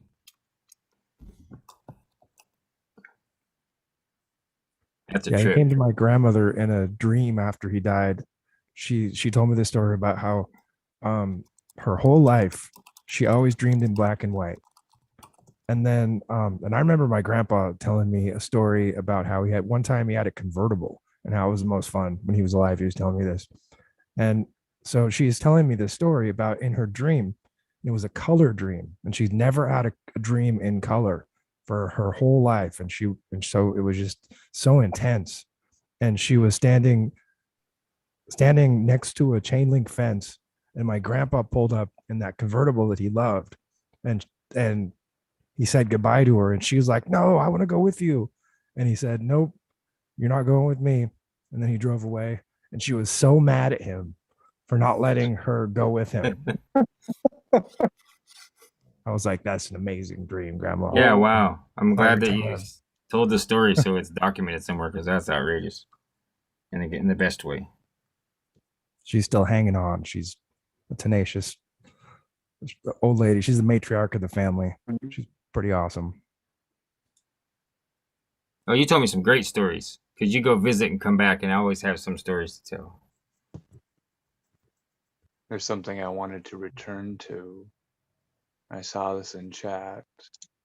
I'll share it with you guys. You see this image? Oh, wow. Dissident. But there's another image that goes with it. So we have the hot and the cold. And we have temperance. Two versions of the temperance card. 14. The cauldron. Letting it all out. The cauldron. Yeah. Slick, do you have some more thoughts about this? I think he stepped out for a minute. Oh, Or you're still there. can you hear me? Am I back? You're Yeah, back. Yeah, we can hear you. Okay. So, oh my goodness. So, just a quick point. Explaining this image here. Yeah. The 8 points of Ishtar. Yep. Yeah. So Ishtar has those 8 points, and you see the 8 spears poking up in the back there. And then you see the hashtag and the asterisk all having that phonetic similarity to the Ishtar. So the 14th tarot card, Temperance, I corresponded with the Civil War very, very powerfully for many, many reasons. But just think of like, it's got the blending of essences, is like, to sum it up in a phrase. She's got those 2 cups. She's 1 foot on the land, 1 foot on the water. And this is where your birth certificate puts you into maritime admiralty law. The 14th Amendment is what brought us into civil status, that we're now civil. And if you don't act civil, you're considered an enemy of the state, and you go right back to the Civil War and you become a combatant. So it's an incredibly powerful card. But you're right, like these are 2 totally different decks. So, okay, the word temperance, you can move the R and you get Trump and Pence. And Trump and Pence almost brought us to the brink of civil war. And so, history is repeating itself, and the lessons of these cards are being harnessed in a major way. But the fact that there's the medicine bowl, one is, I guess that's a cauldron, but the other one This is from a Golden Dawn tarot deck by Cicero, Cicero. Yes. And part of a Golden Dawn ritual, use of this deck involves changing the card 14, the key 14, to another version. So you have a traditional exoteric version where there's a female figure and she has 1 foot on land and 1 foot in the water. And then there's this change that happens and she lets her titties out and she gets hot-headed and things heat up. Yeah. Well, it reminds me of the devil card where the people are chained to the devil. Oh, kind of, yeah.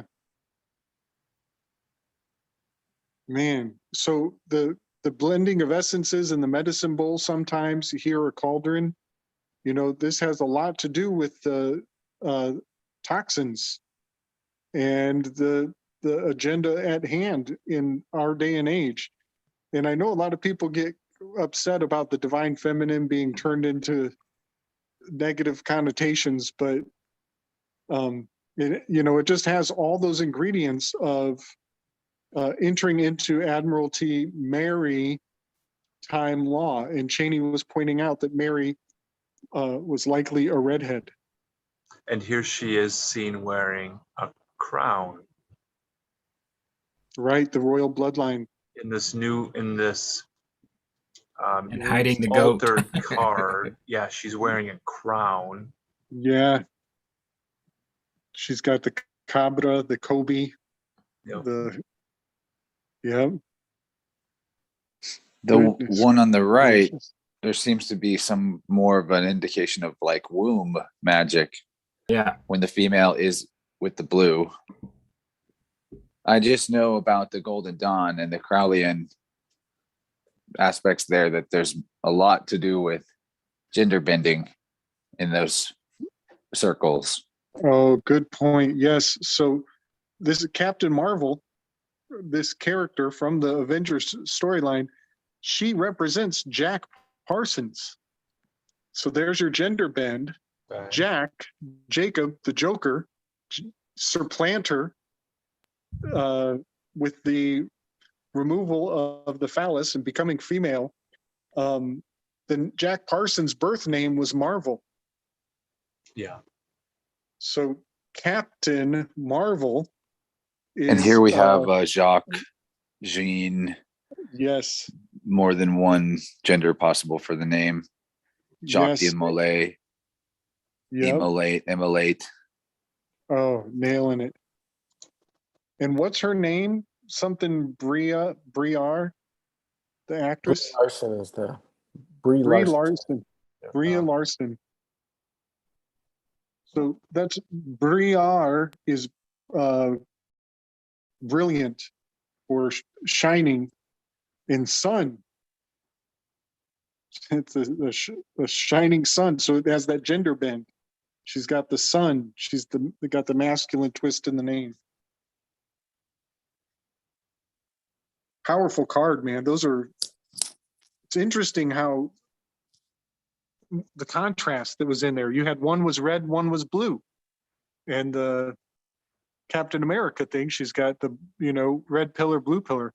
This might have a lot to do with the collapsing of the two lodges too. The Red Lodge, Blue Lodge. There was a story on Mysterious Universe podcast this week in their Plus show that's just for subscribers, where I'm going to have to find the book now and link it in chat. It's like a $30 Kindle book. It's very expensive, but the story was about a guy who spent several years. He was a Golden Dawn initiate. He and his wife, and I think there were some other initiates involved in the ritual, would, for several years, every weekend, they did a ritual where he dressed as a priestess and she dressed as a male. I can't remember what her costume was. And they did a ritual that involved, basically, I think she was using like a vibrator on the tip of his dick that was just sticking out from his priestess robes while he was like tied up. And they would do this for hours once a week and like basically edge him. And they didn't even know why they were doing the ritual. It was like a channeled procedure. Yeah, that's not good. At the end of the process, they knew that they had succeeded because he was impregnated by something.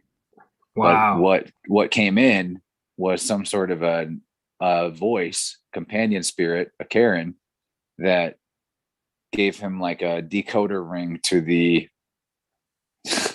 oh man, gave him basically the numerological explanation or encoding of Liber 14 by Crowley. And he was able to then, in this book, it's like this, the guys on MU, they couldn't make sense of it, but the 2/3 of the guy's book were just him explaining all the Kabbalistic numerology of Liber 14 and proving that it was channeled by higher entities because the maths were too far beyond what a writer could have ever come up with in, you know, with a human mind alone in that time without computers or anything.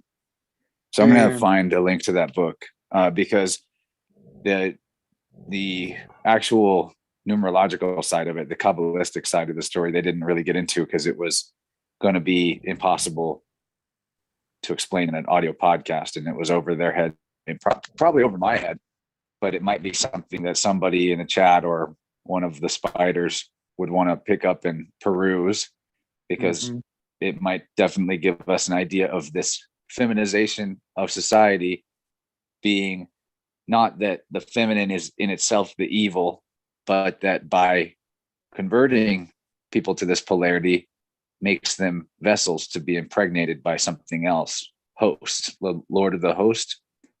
Yes. And there's that 14. And labor. Right, Liber 14. Yeah, that's the work of the card number 14. Damn. That's a highly, you just heard that this weekend? That's what it was, their show from Tuesday, their plus only show. They're worth a membership. They're really good researchers. I mean, you won't know what you're going to get, but they're talking about things that I'm looking at as well every week. They're part of this larger web of synchro mystic information for me all the time. Yeah, I hear stuff on there all the time that we're talking about. What was the title again of the show? It's Mysterious Universe. Okay. And it's their plus show. So they have the regular podcast, right. and then they have MU plus, and each one comes out once a week. Highly recommend. Hey, Chance, definitely a good time. Do you sell individual second hours, Chance? Just ask me for one if you want one.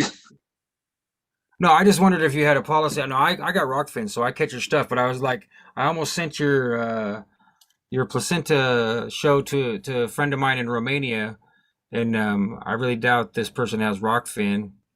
But is it just maybe a wonder, because it's a debate. You know how it is if you go inside baseball and all the podcasting and models of how to make money, of whether or not I can send a link to you that you can share with them that will give them ability to download just that episode without accessing the rest. Yeah, I mean, if you're chill with that. I don't care if that one episode got pirated around Romania. I would find that to be a great honor.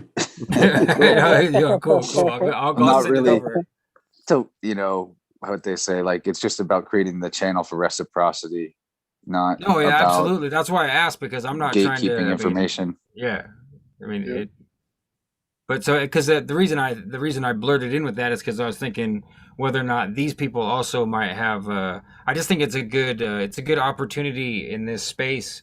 If we're going to make reciprocity, a lot of people just want one episode, even if it's at a premium, like $6 or something. It's worth it to consider making it part of the system model, not just like, hey, you might ask in private messages, but to say, click here if you want to buy a single episode. You might see stuff flowing your way if you do that. All you guys that have front side with a paywall to better content or to extended content, plus content, as we call it. Yeah, I call Innerverse Plus that because, and now Disney has a Disney Plus, and I'm irked to no end. But I call it that because of Kotex has a plus. Thank you. I call it that because of Mysterious Universe, and they've been doing it a decade. So I was modeling the greats, I thought. And then Higher Side Chad's made a plus. He's pretty good. He's given me some great audio content in my life. But I think sometimes that I should change it to Innerverse, like Infinite or something. But that's too many syllables. Plus just has that nice ring to No, it. plus people Plus know ultra. what plus is. They know what plus means. Mhm. Plus it might means just more. be right. Plus ultra. There's I more have beyond. There That's is more 14 beyond. text message notifications. Pointless sync. Oh, The badge is 14 on my phone. nice. So Gabe, I just realized that Brie Larson is the actress's name, and the original Captain Marvel, the Marvel, was Walter Lawson. Brie Larson, Walter Lawson. Trippy. So somebody made a interesting comment on one of my videos on the YouTube today. He pointed out that I did a video about the royal stars shifting into mutable signs, and that I believe it has a lot to do with the Smit-Munt Act. And he made this comment about the guy, his handle is Dat's Life. And he pointed out that there was a character in a movie called Madman Munt. And let me see if I can find the video or the name of the movie. So I did just some quick research on that movie, and it is absolutely okay. The movie is Barton Fink. Oh yeah, Ooh, that's a fun one. I love that movie. It gets From the hot, Coen really hot in brothers? that movie. Oh yes, it gets really Okay. hot in that movie. Mm-hmm. Yeah. So he points out that the name Munt, M-U-N-T, comes from a character out of that movie. And I thought, oh, that's just interesting. I'm gonna look a little. I'm just gonna look a little. So I just did like the Wikipedia plotline read through, and holy shit! For that movie, for any aspect of that movie to be woven into HR Bill 5736 there's something big there. He really put his finger on a significant thread. Because I guess you guys have seen the movie. Yeah, it's been a number of years, but yeah. Uh-huh. So from what I read, it says like in the description, it's like this movie doesn't really even have a genre. It's like debatable what genre to put it in. And when I read the plot line, it has to do with a writer who's working in the second dimension in the written. And this is where I wrote this down earlier, the word. So we know that words can be like wards, W-A-R-D, and W-A-R-D in reverse is draw. And so there we have like the spoken law and the written law woven into the word. So this character, he's experiencing writer's block, and he's getting paid to write stories. And he goes through this crazy adventure, this very traumatizing experience, and the trauma inspires him to crank out an entire script overnight. But then the plot gets really deep and complicated. But in the end, essentially, the character who was on his wall in his hotel room, the girl, in the very last scene, he meets her, and she strikes the pose that syncs up with the picture that was on his wall all along in the hotel room. Does that sound right? Sounds familiar. I remember him watching there was a big thing about the wallpaper peeling off the walls. So Madman Munt, his first name is Carl. Alan's Yeah. put a synopsis in here. Okay, cool. The book that I just shared, Rites of the Mummy, So he was dressing himself up as a mummified female priestess. So he's like wrapping himself in the bandages every week in this ritual. But I remember now how he got the idea for the ritual was that he was depressed and walking on a bridge in a liminal space. He was going to jump off of a bridge, and a woman came to him, and her name was Carl with a K. And she went back to his house and they spoke, and she told him of the idea of this ritual and said she does it all the time with her boyfriend or whatever. But when he wanted to walk her back home, she wouldn't let him go past the bridge with her. And then she walked off alone.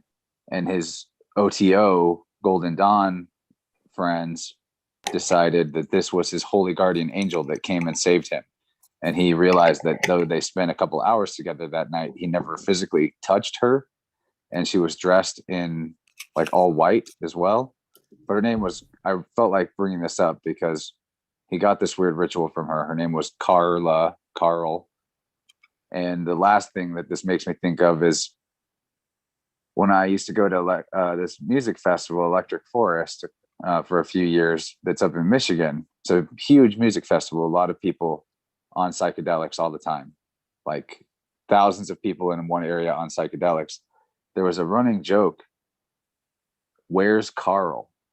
And people would just shout in the crowd, "Carl, Carl," and then other people would laugh because they were in on the joke. And there was a story that there was a guy named Carl who went for his first time and like tripped out and got lost, and his friends were looking for him, yelling, "Where's Carl?" And that's why everyone does it. But the weirder thing is, for me, is I was actually on a psychedelic and meditating at this festival, like doing an inner space journey, and had a visitation astrally from a spirit that called itself Carl. And I have no idea what it talked to me about, but I remember speaking to this Carl entity. So I don't know what's up with the Carl, Carla, Munt, Karen, Yes, Karen. the Karen. I'm serious, dude. No, I know, but just Yes. Gabe's I assume it was Gabe. I'm not looking at you guys' faces, but the angry Carl, instead of like, "Hey Carl, where's Carl?" It's like, Carl. So It's where's the, Carl, guys? That's the real question. Where's Carl? Well, hold on, I'll find didn't- out for you. Give me just a minute here. Did he finally die on Walking Dead, Carl? Yeah, Carl? that was Carl with a C, but didn't they kill him off? I heard they killed him off. I think I stopped watching after a while. It was first, second season, pretty cool.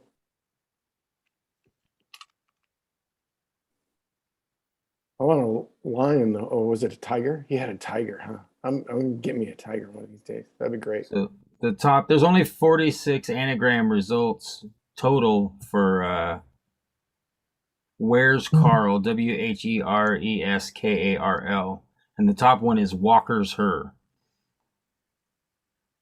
Like her, I always switch them around so they make more sense. Her Walkers. That just made me think immediately of the whole bridge story. Who's this Yeah. guy?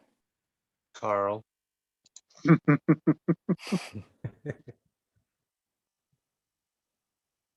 Carl. Rear Welks. Seeing if there's anything else that's really just sticks out that's awesome.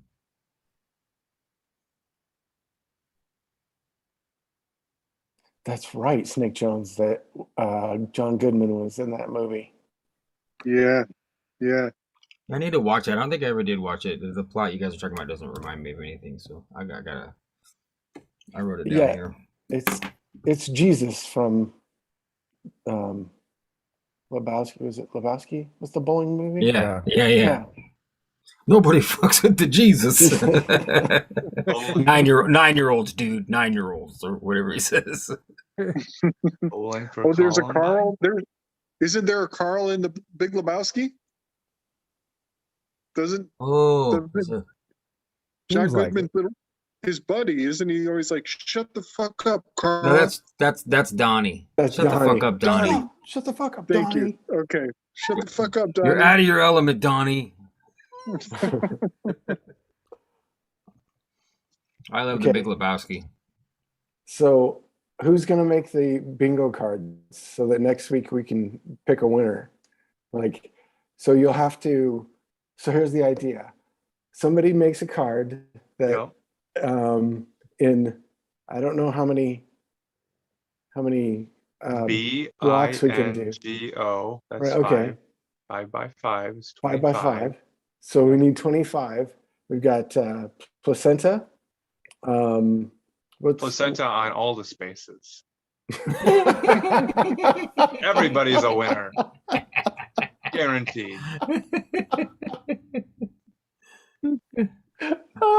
Oh damn! I am. Now I will back. make the Great. card that just has placenta on all the spaces. Share it in the Telegram so I'm people getting can play at private home. feedback that some people are playing a drinking game in which the word placenta is a shot of whiskey, and No, that's on them. That's not on us. They shouldn't have even admitted they were doing that. That's their problem. It has nothing to do with us. We We do say not- placenta, placenta, placenta, placenta, placenta, placenta, placenta. That's their problem. They follow up.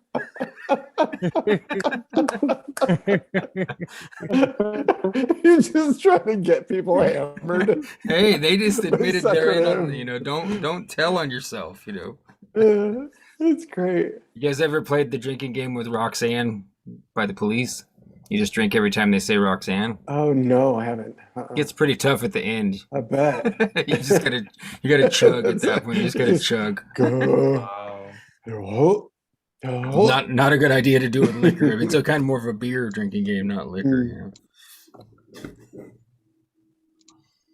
I accidentally made a gun out of all of the tragedy masks of Rittenhouse. I dropped it in the Weavingspiders chat. I took Rittenhouse, I went and searched up all of his crying faces, and I erased everything with my little app that's not his crying faces. And then it didn't look right because it was really long and skinny, so I cut it up and stacked it on top of each other, but it kind of got jagged, and I noticed it's in the shape of a rifle. So check it out. Oh, interesting. I'm pretty fascinated with it here. I guess I could share it somehow, but it's not necessary. So I think what we should do was, Gordy, you were saying make the bingo cards. I think we should make it so that placenta is on every square, but then we put a word on top of every placenta.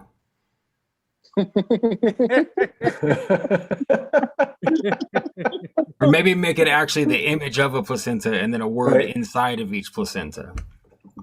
Or we could, yeah. Mhm. If you guys come up with a confirmed list, I could definitely work up a rough draft. I mean, I'm just using my phone all the time. I don't have any like real design software rolling, but I'll be glad to work up a draft with my little app. It's a pretty amazing app, so it'll work for a lot. That'd be fun. So we can play Yes. bingo. You can play bingo. And so what can we do? We'll do something for you have to submit your card. The first one that submits their winning card in the Telegram group, we'll do something. We'll think of something next week. Yeah, I mean, there's got to be something that you win with bingo when you know. Oh Yeah, man, we could do this. That'd be fun. Who's game? Everybody say aye. In the chat. Aye. Okay. Aye. Apples to apples. I think Alan just said "I" twice in an encoded way. I also say aye. The apple of my eye, the apples to apples. Well, kids, I think I might kick off. Say goodnight. Getting to be. Yeah, over I'm this having time. personal Carl sinks that are blowing my mind that I can't share, but it's still happening. But yeah, I copy pasted the Carl anagram stuff into the Weavingspiders chat too. I think I should have dropped it in there. Yeah. Because it wasn't very many. It's just like it was only like 40 or 50 results, which is always strange when you anagram something instead of it being like, you know, 500 of 35,000 or 65,000. It's like there's 6 of them. Like what? Yeah. So it's always weird when you get not very many results. So Sean, I just saw this picture of you that you shared on Facebook with the monk. Is that a mummified monk? Yeah. Did you read the text? Is really funny because it's a gotcha funny text. Oh no, I didn't. Correct. Yeah, you should go back and check it out. It's I don't want to give it away because if you didn't read the text, you should go read it. It's pretty funny.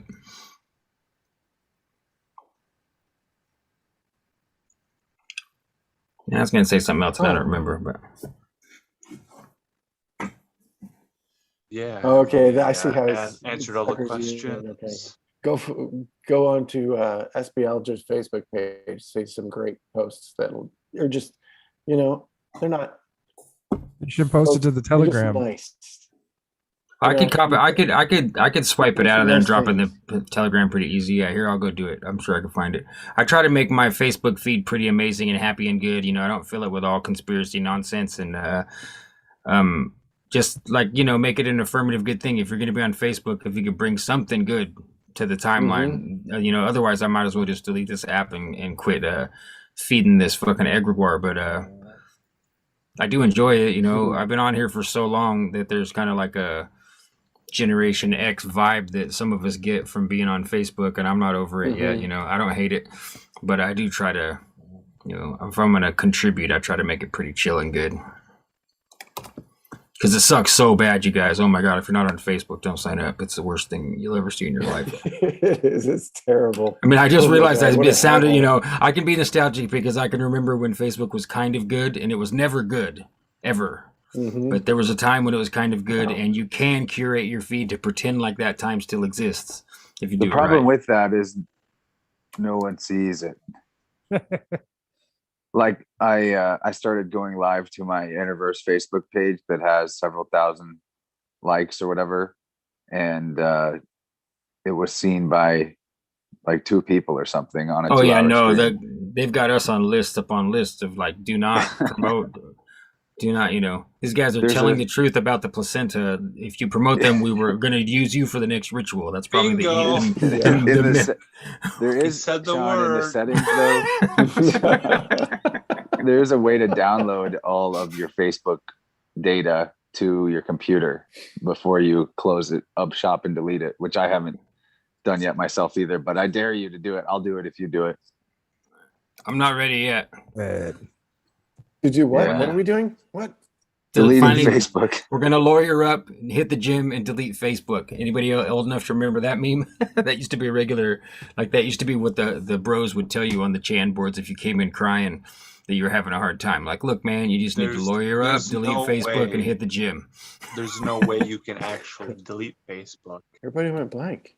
No, what you can do is create the illusion from your side that it no longer is You there. can make your final post.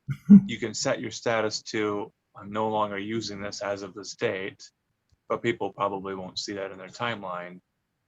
They'd have to go to your page. Well, your account will persist indefinitely because of all the links to it and the tags, the hashtags, and just it exists in the network. So you can't ever delete that entirely. You can't just make it vanish. No, if you had that option in real, if you had that as a real option in Facebook, it would immediately destroy the app. It would be just like real estate going to shit in your neighborhood. You know, like all of a sudden there's a house burnt down and there's a trap house across the street, and just nobody wants to live here anymore because there'd be so many dead links and so many big veins missing of information. It would destroy Facebook. Oh, it would. It'd be a beautiful thing. I'd love to see it. That's why hasn't somebody found this hack? Yeah, I wish someone could at least, if they could just get Tom's account deleted, it would probably work. No, wait, Tom was on MySpace, wasn't he? What was that? Who was that? I'm old. Sorry, guys. Never mind. Cancel that last sentence. I'm on MySpace. So I'm looking There at- was a guy that everybody had to be friends with on MySpace, and his name was Tom. And he's like sitting there in a white T-shirt, like with his hand on the mouse, and he's just kind of looking at you. And I think Tom like cashed out and probably is worth $10 or $20 million just chilling, just because he's Tom. Like you can find him. Like he just went and lived like the most serendipitous life, because he was the guy on MySpace that everybody had to be friends with, and so it just made him famous instantly. You know. Why? Tom Anderson? What gave him so much money? How did he get so much money from it? That's a great question. I think he owned a piece of it. Yeah, he was the entrepreneur and co-founder of the social networking website MySpace, which he founded in 2003 with Chris DeWolfe. Oh, interesting. This kind of ties. Oh, so into yeah, it's what- probably considerably more than 10 or 20 million. Then he might be a billionaire right now. Is that Tom? ties Yeah, into- Yeah, that's Tom. About how people, when they start something, they create a collector's item, and then they sit on it until its value is like to the moon. We were talking about that with the Harry Potter, in that they make like 500 first editions, they sell 300, sit on 200, Mm-hmm. and then 20 some years later, those 200 are worth like a whole lot of money. Yeah, and they're doing it now in the digital realm with NFTs. They're trying to do that with everything. And it's working because all the big boy banks and art collectors are getting involved, and you're seeing pretty much like digital certificates of authentication sell for $62 million and shit. You know, it's crazy. That is crazy. A guy I work with, his uncle is like a famous artist. He's made tons of money off that.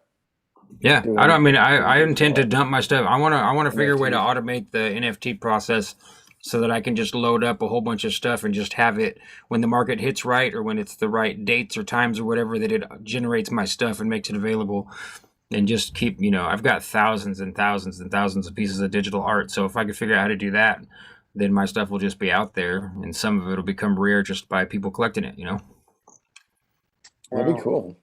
Yeah. I'm working on it. I got a brother who's a programmer. I've talked to him once or twice, but that doesn't, constitute a plan. It's not that hard because all of the Ethereum contracts and everything, there's ways to make it happen. Part of me is very reserved about doing it too, because it's like I don't want to condone or lend credence to their stupid digital matrix that they're building on top of the matrix that already exists on paper, that on top of the matrix that already exists of us living in the flesh. Yep. But Today it is what it is. Today I rearranged the word crypto, and I got pirate C. Yeah, exactly. Piracy. Pyrote C. Nice. So I'm looking at your mummy that you uploaded, SB. If somebody wants to share it, I'll read. If somebody else wants to screen share, I'll read the text out loud because it's pretty funny.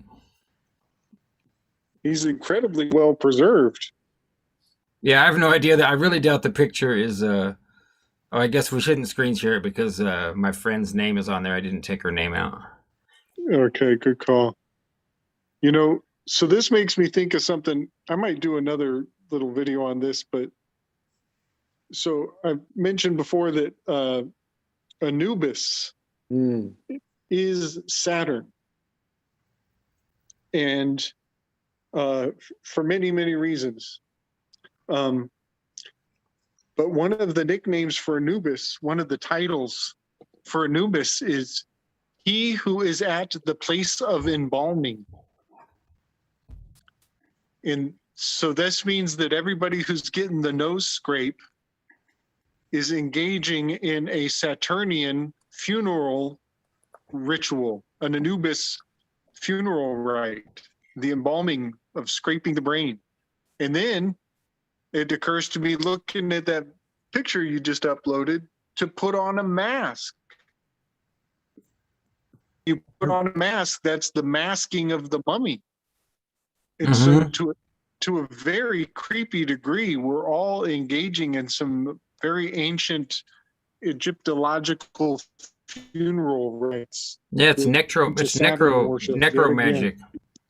Because I mean, that's it. They're Yes, try to get us you to all got move it. into crypto. You know, get your There it brain is. scraped, put the mask on, and go into the crypt. You know. I redacted the name and shared it to Telegram if somebody wants to share it. I for some reason doesn't work when I screen share from my end. As I mean, I could try. I just never tried to screen share. Here, let's see. Share screen. Let's see if this will work. If I share screen 2. I got it. Share now. Oh, you got it. Yep. Okay. All right, cool. Okay, so here's the photograph. It says, incredible. A Tibetan monk has been discovered in the mountains of Nepal. He's considered the oldest person in the world at 201 years old. He's in a state of deep trance or meditation called Takatet. When he was first discovered in a mountain cave, they thought he was a mummy. However, scientists examining what they thought was a mummy discovered that he had vital signs and was alive. Among his things, they found a piece of paper that said, "Stop believing all the bullshit you read on Facebook."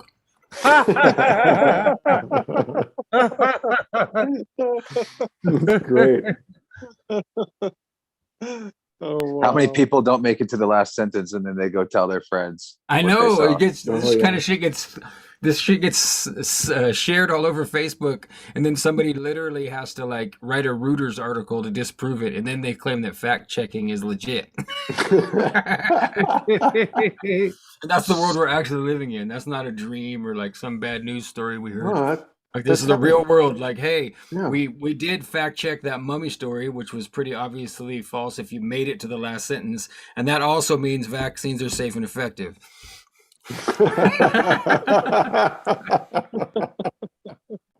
So did he write in English on the piece of paper? Stop believing all the bullshit you read on Facebook.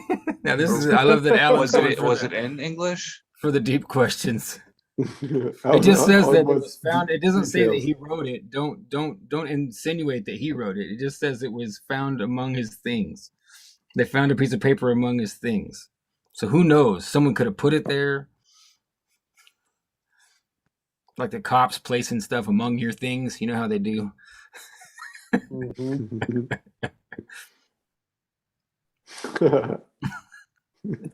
Like a plant.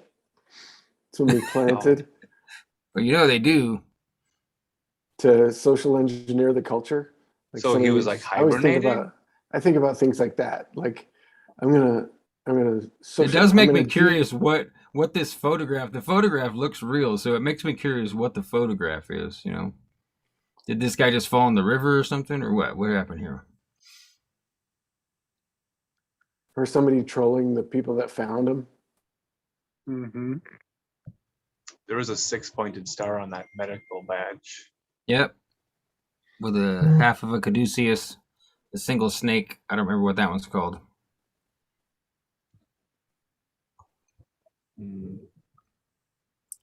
I love your shirt, by the way, Jim.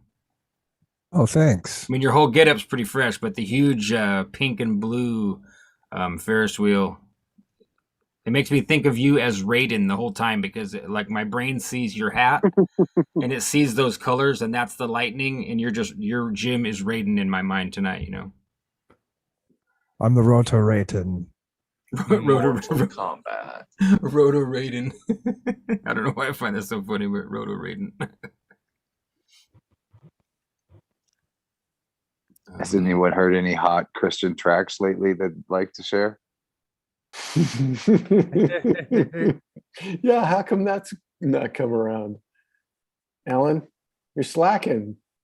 Well, I went back and checked out I some. scavenged the joke from the Telegram where it was already posed as a bingo square.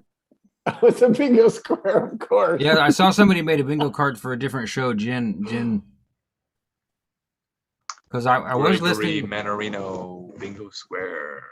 Who's this? Manarino. Who's the singer for Striper? The main songwriter singer, Um, Michael Sweet. Sweet. Yeah, Yeah, sounds like- Michael Sweet. Yeah, Like that could be last it. time this came up, I went and looked up some Michael Sweet music and looked at what he was currently doing, and I was impressed that he was still able to hold on to the energy after all these years and keep going. Yeah, it's not completely terrible. Yeah, I mean Um, I would agree with that, but I don't know. That falls into my "it's not that bad" rule. Which to me, if you say out loud that it's not that bad, that means it's really bad and that you're lying to yourself most of the time, you know. And so Yeah. Well, when you have the bar of expectation really low, like, you know, it's don't tempt me. We could probably chart pretty easy on the Christian rock if we just decide to put. dude, don't tempt me. That's not right, man. Let's not you do want the it. formula? I mean, we could do this in an afternoon. It's I know. ridiculous. I'm gonna have a studio set up here pretty soon, so I mean, we can do it. Just start trolling them back, like create some egregore Milli Vanilli Christian artist, and oh no, like we'll just be as sincere as we need to be better than them, which won't be, you know, to be less energy that used to come and talk on this show. No.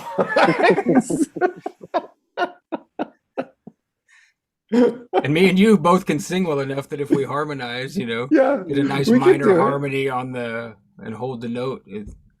Oh yeah, man. I led worship for years. We could do this for nothing, man. My brain says, this is how much I love you guys. I'll be honest with you. My brain says, include goatsy. Like, you know, somehow, like somehow my brain's like, make sure we get goatsy in there somehow, you know, in the lyrics or in the art. Like, shut up, brain. Is that my Karen talking, Chance? Is that what that is? Right. Because it still seems like my voice, but it's not. It's definitely the devil on my shoulder, you know. I'm thinking about Karen's right now, dude. How do you spell that? I'm off in my own other world. Well, there's more than one way, probably because it's translated from Arabic, but I've been spelling it Karin. Okay. Karen. Isn't that that fake corn meat called Karen? Corn? Yeah, it's like I thought it was just called corn. Yeah, it's called corn. Like that stuff's nasty, man. Q-U-O-R-N. Yeah, people shouldn't do that. They totally lost a lawsuit where they're pretty much claiming that they're like figured out how to grow fungus a certain way to make that stuff, but it's not. It's just mold. It's not fungus. You know, it's not like they figured out a unique way to cultivate any good mushrooms. They're just pretty much, you know, they just figured out how to sell mold, and they've got mold that they're selling meat. It is mold. The only this is a pro cooking tip here. The only meat substitute I personally would endorse is Beyond. Now, it's only because what they list as the ingredients, if that's actually the ingredients, would not be scary. It was all real food things and not very many things. But Impossible, Morning Star, Corn with a Q, these are all like really nasty, terrifying fake meat substitutes. Yeah, I mean, I guess lab grown meat. Me and you could do a whole show on this because we both don't eat no meat. So amazing. I went without meat for 5 years, but lately I've had some working of it back in. Oh no, I did that too, man, and then I got back away from it. I went 12 years no meat, and then I went back and ate meat for about 5 years, and then I got back away from it again. I'm happy without it, you know. But so I don't judge nobody. I know people trip. I don't give a damn what anybody eats as long as they're happy and comfortable with it, you know. And even if they're not, they should stop being hard on themselves about it, because that's what we all do. We all eat, and then we be like, I shouldn't have done that, you know. I've been singing to it and giving thanks, so double whammy. It's beautiful. I've been singing to mine too because of Gordy. Not every time, but sometimes I'll remember and then I'll improvise a song. Could we write? Hey, yummy salad, get in my belly. Jesus loves you. Could we write a Thanksgiving song? Squash, little tiny squash. No. That's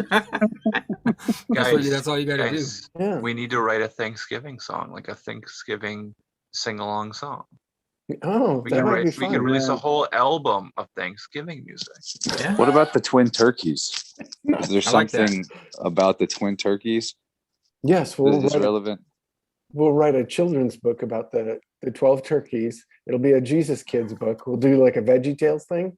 Well, I wrote lyrics for a song for Alan already about if you're not thankful, then you're gonna get what is it? Dick cheese in your cornucopia. those lyrics are right here somewhere. So we already have the first song written. Right. We just I need to say record something it. to all artists out there, but especially musicians. You need to remember that your process as you imagine it is not the real process.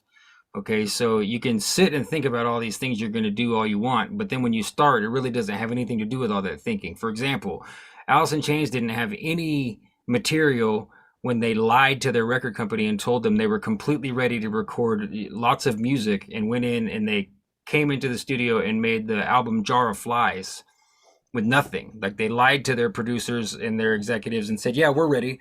And they went in the studio and went like, well, what are we going to do now? And we lied to them and said we have material. And Jar of Flies is what came out.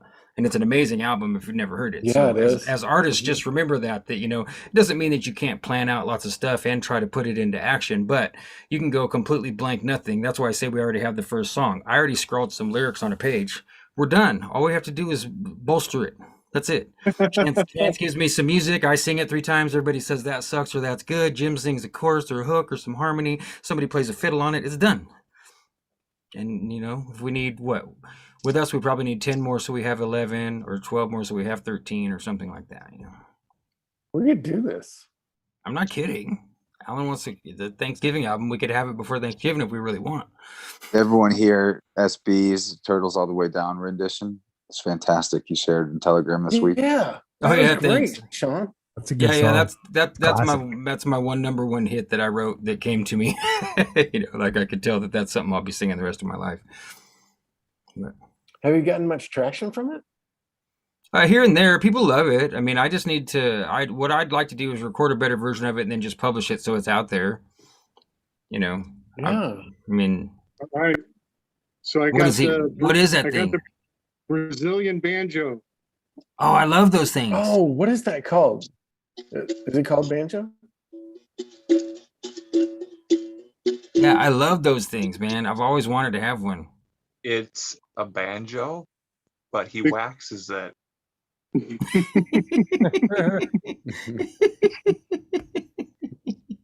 What do you know? it's- Do you remember the name, Gabe, of what the real name of the instrument is? Yep, it's a berimbau. Berimbau. Okay. Berimbau. Yep, and Yeah, it's- that's right. It's pretty much strictly percussion, but that's my contribution because I can't sing for crap. Well, I Well, we remember might looking that up. need that kind of singing though. Like they used to have Ringo Starr sing a song on almost every Beatles record, and I mean Ringo's singing voice is terrible, but it's still Mhm. like his version of "Act Naturally" by Buck Owens is the only one I like. Because it's got Yeah, Ringo singing, you know, they're gonna put me in the movies. You know, like, That's so how we I might always need- felt about Tom Petty. Yeah, Tom Petty is a terrible singer. He's just doing a bad job of pretending to be Bob Dylan. Come on, man. You can do better than that, Tom. I mean, I hope in It's a depth good he's doing stage better. show. It's fun. No, I like Tom Petty. I Me got to see him too. before he died. Oh, yeah, I bootlegged him in 1999 at the Gorge at George, man. I got the video somewhere.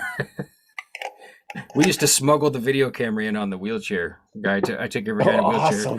And we would tape the camera in a brown paper bag that said sterile medical supplies do not open, and then his wheelchair was titanium colored, and so it was the same color as the tripod. So I would tape the tripod directly under the seat, and it just looked like part of the wheelchair. You couldn't see it at all. And so we got like Tom Petty, the Who, Fish, the Eagles.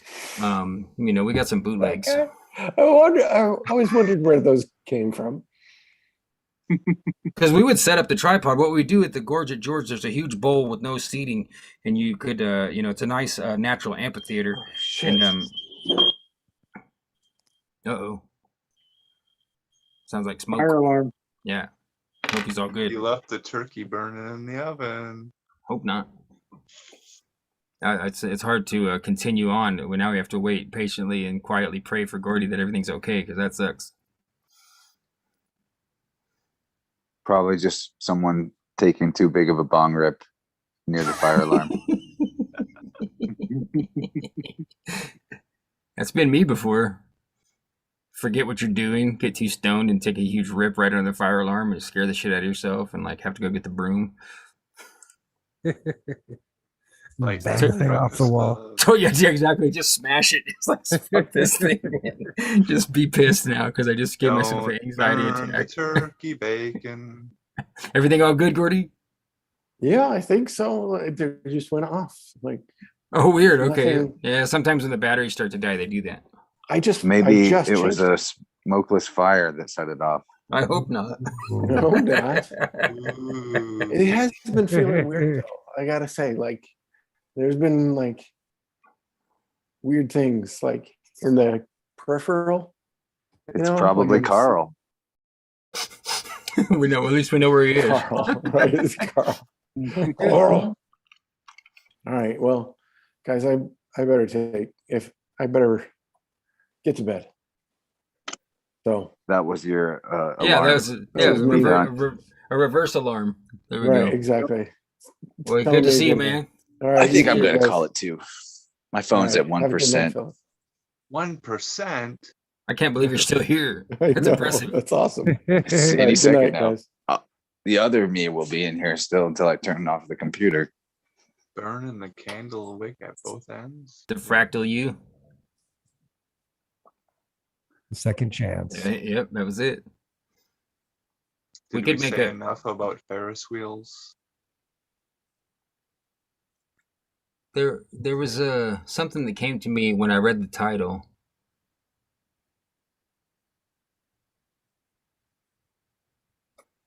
The world's fairest wheel of fortune. It's a great title. Is that Anything about Ferris wheels that we still need to talk about? World's Fairest Wheel of Fortune, Seraphim. I don't know if we talked about the OF. We read it backwards and see Seraphim, Fortune of Wheel, Fairest World. I The guess Optimum worlds. wheels. Ferris means having iron. No, there we go. I think that's what Farris. The Iron Wheel, the Black Iron Prison. There was a Ferris clay. wheel at the festival. Maybe that's where Carl was the whole time. Carl was on the Ferris wheel. Maybe Carl was the Ferris wheel. Was he at Astro World, trapped on the Ferris wheel? They had the double Ferris wheel where they would swing at each other, and that ride was shut down in like the 70s Astro World. I missed the battling Ferris wheels. That was so much fun when we could do that. It sucks now that they won't let us use the battling Ferris wheels anymore. What's a battling Ferris wheel? I'm just being a dumbass. One was going horizontal, one was going vertical. Yeah, and see, Alan's the cars were done it. Like Oh, nice. interweaving. Like They give you all the gears. fireworks and you shoot at each other on the opposite Ferris wheels, Yeah. battling Ferris wheels. What's your cat's name, man? Oh, he's muted. It's Took, as in Pippin from Lord of the Rings. He's a Yeah. fool of a Took. Yeah. He's adorable. Lord of the Rings animals names. All of I've got them a are Frodo. named that. Yeah. Yeah, Jim's got Frodo. I've got Gandalf and Gimli as well. It was a mistake naming one Took, though. Mischievous to the max. Yeah. Well, Took's the bloodline that takes him on the adventure, right? Isn't that? Yeah, they're the adventurous hobbits. Yeah. This one's fun, though. He's like totally ragdoll compliant, but Yeah, also he's into always it up right and now. good. He's like, this is good. This is what I wanted. Some attention.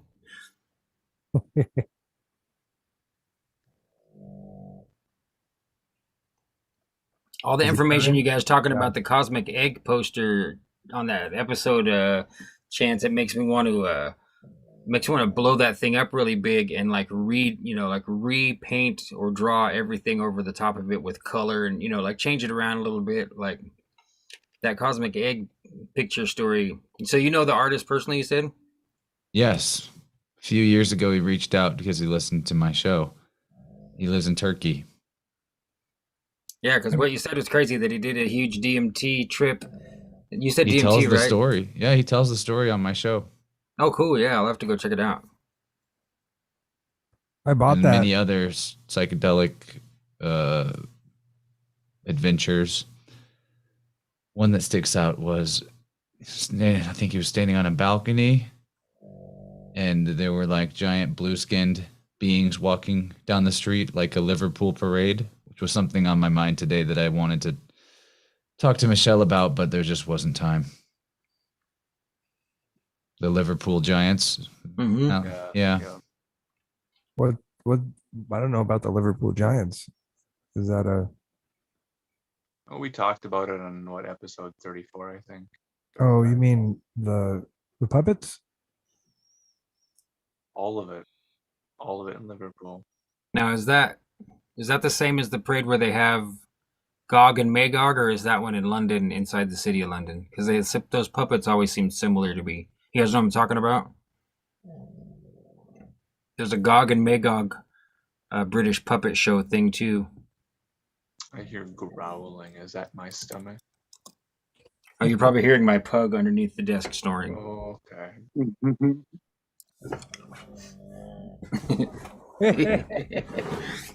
That's a pugnacious sound. Come on, bro. There you go. Repugnant. Look how sleepy he is. Oh.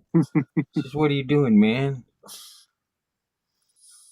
What, you didn't want to be on the broadcast? I gotta let my dog back in. I'll be right back. Who let the dogs out? Who? I think it's who's on first. Me and Jim started to write a bit where that was the first line, who let the dogs out, and then it was who's on first, and like it digressed from there so that it became, confusing and funny. Always wanted to finish it. This show does need more sketch comedy. It certainly does. Me and Chance could just read who's on first and do our best. And I don't mean now. Hi. I don't mean now. Right, not now. Everyone, hello. It's purred a little bit. This thing purrs if you just look at it. Well, that's what she said. Usually, though, he's like really mouthy and loud. I don't know why he won't yell for us. Hey. There's Frodo.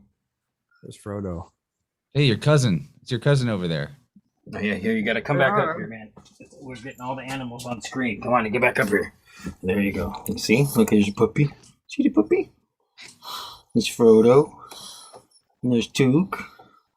You see him? I think he does see him. He's not very good at watching screens. The older dog totally watches TV and loves horses. Anytime horses come on the big screen, the older pug is just like, oh, he purrs, man. He just freaks out. He's like, oh, my brethren, the horses. And this little dog hardly ever sees anything until an action scene where there's animals. And then he believes those animals are outside because he sees the screen as a window. So he gets his hackles up and goes outside to look for him. And then he comes back down and looks around like, this window doesn't make any sense. You all done, Baja? You want me to let you down? We were going to name this guy Padawan, but he was so rambunctious we changed his name to Baja because he's a wild man. Are you the wild man? All right, come on. Here you go. You can lay down. It's time for me to exit stage left. Yo, nice to see you, man. Brother. This was a fun one. Music to weave out with. Great show. Yeah, I'm going to get up early and go to the... Are you guys ending it? Did I make it all the way? I've never done that before. Yeah, I think I got to bail too, and since you're the second guy to go, I'm going with you, no matter who stays. You want to call it? Yeah. There's a All right. peacefulness to the last 10 or 20 minutes for sure. Feels like we're calming down. Can throw on some music here. Good job making it to the end, Chance. Yeah. The first empty day on my calendar in as long as I can remember tomorrow. Good. Pretty Good. excited. So Yeah, we can dude. go another hour. I'm going to do my laundry. We can end the live thing and hang out privately. Oh, we should put that on the bingo card. Chance makes it to the end, because that'd be a rare square. So people that Be a tough one. People will be sending me hate DMs. Like, I almost did it. But you bailed early. we can use all that energy against him. Good time, spiders. Looking forward to the next one. Nachos, everyone. Breakfast Nachos? burritos. Hold on, Gabe's going that way. Nice web, crack spider. Nice web. This song sticks in my head like no other. Yeah, we live in your Throughout the mind. day. That's why. Nice web, crack spider. Banana hammock.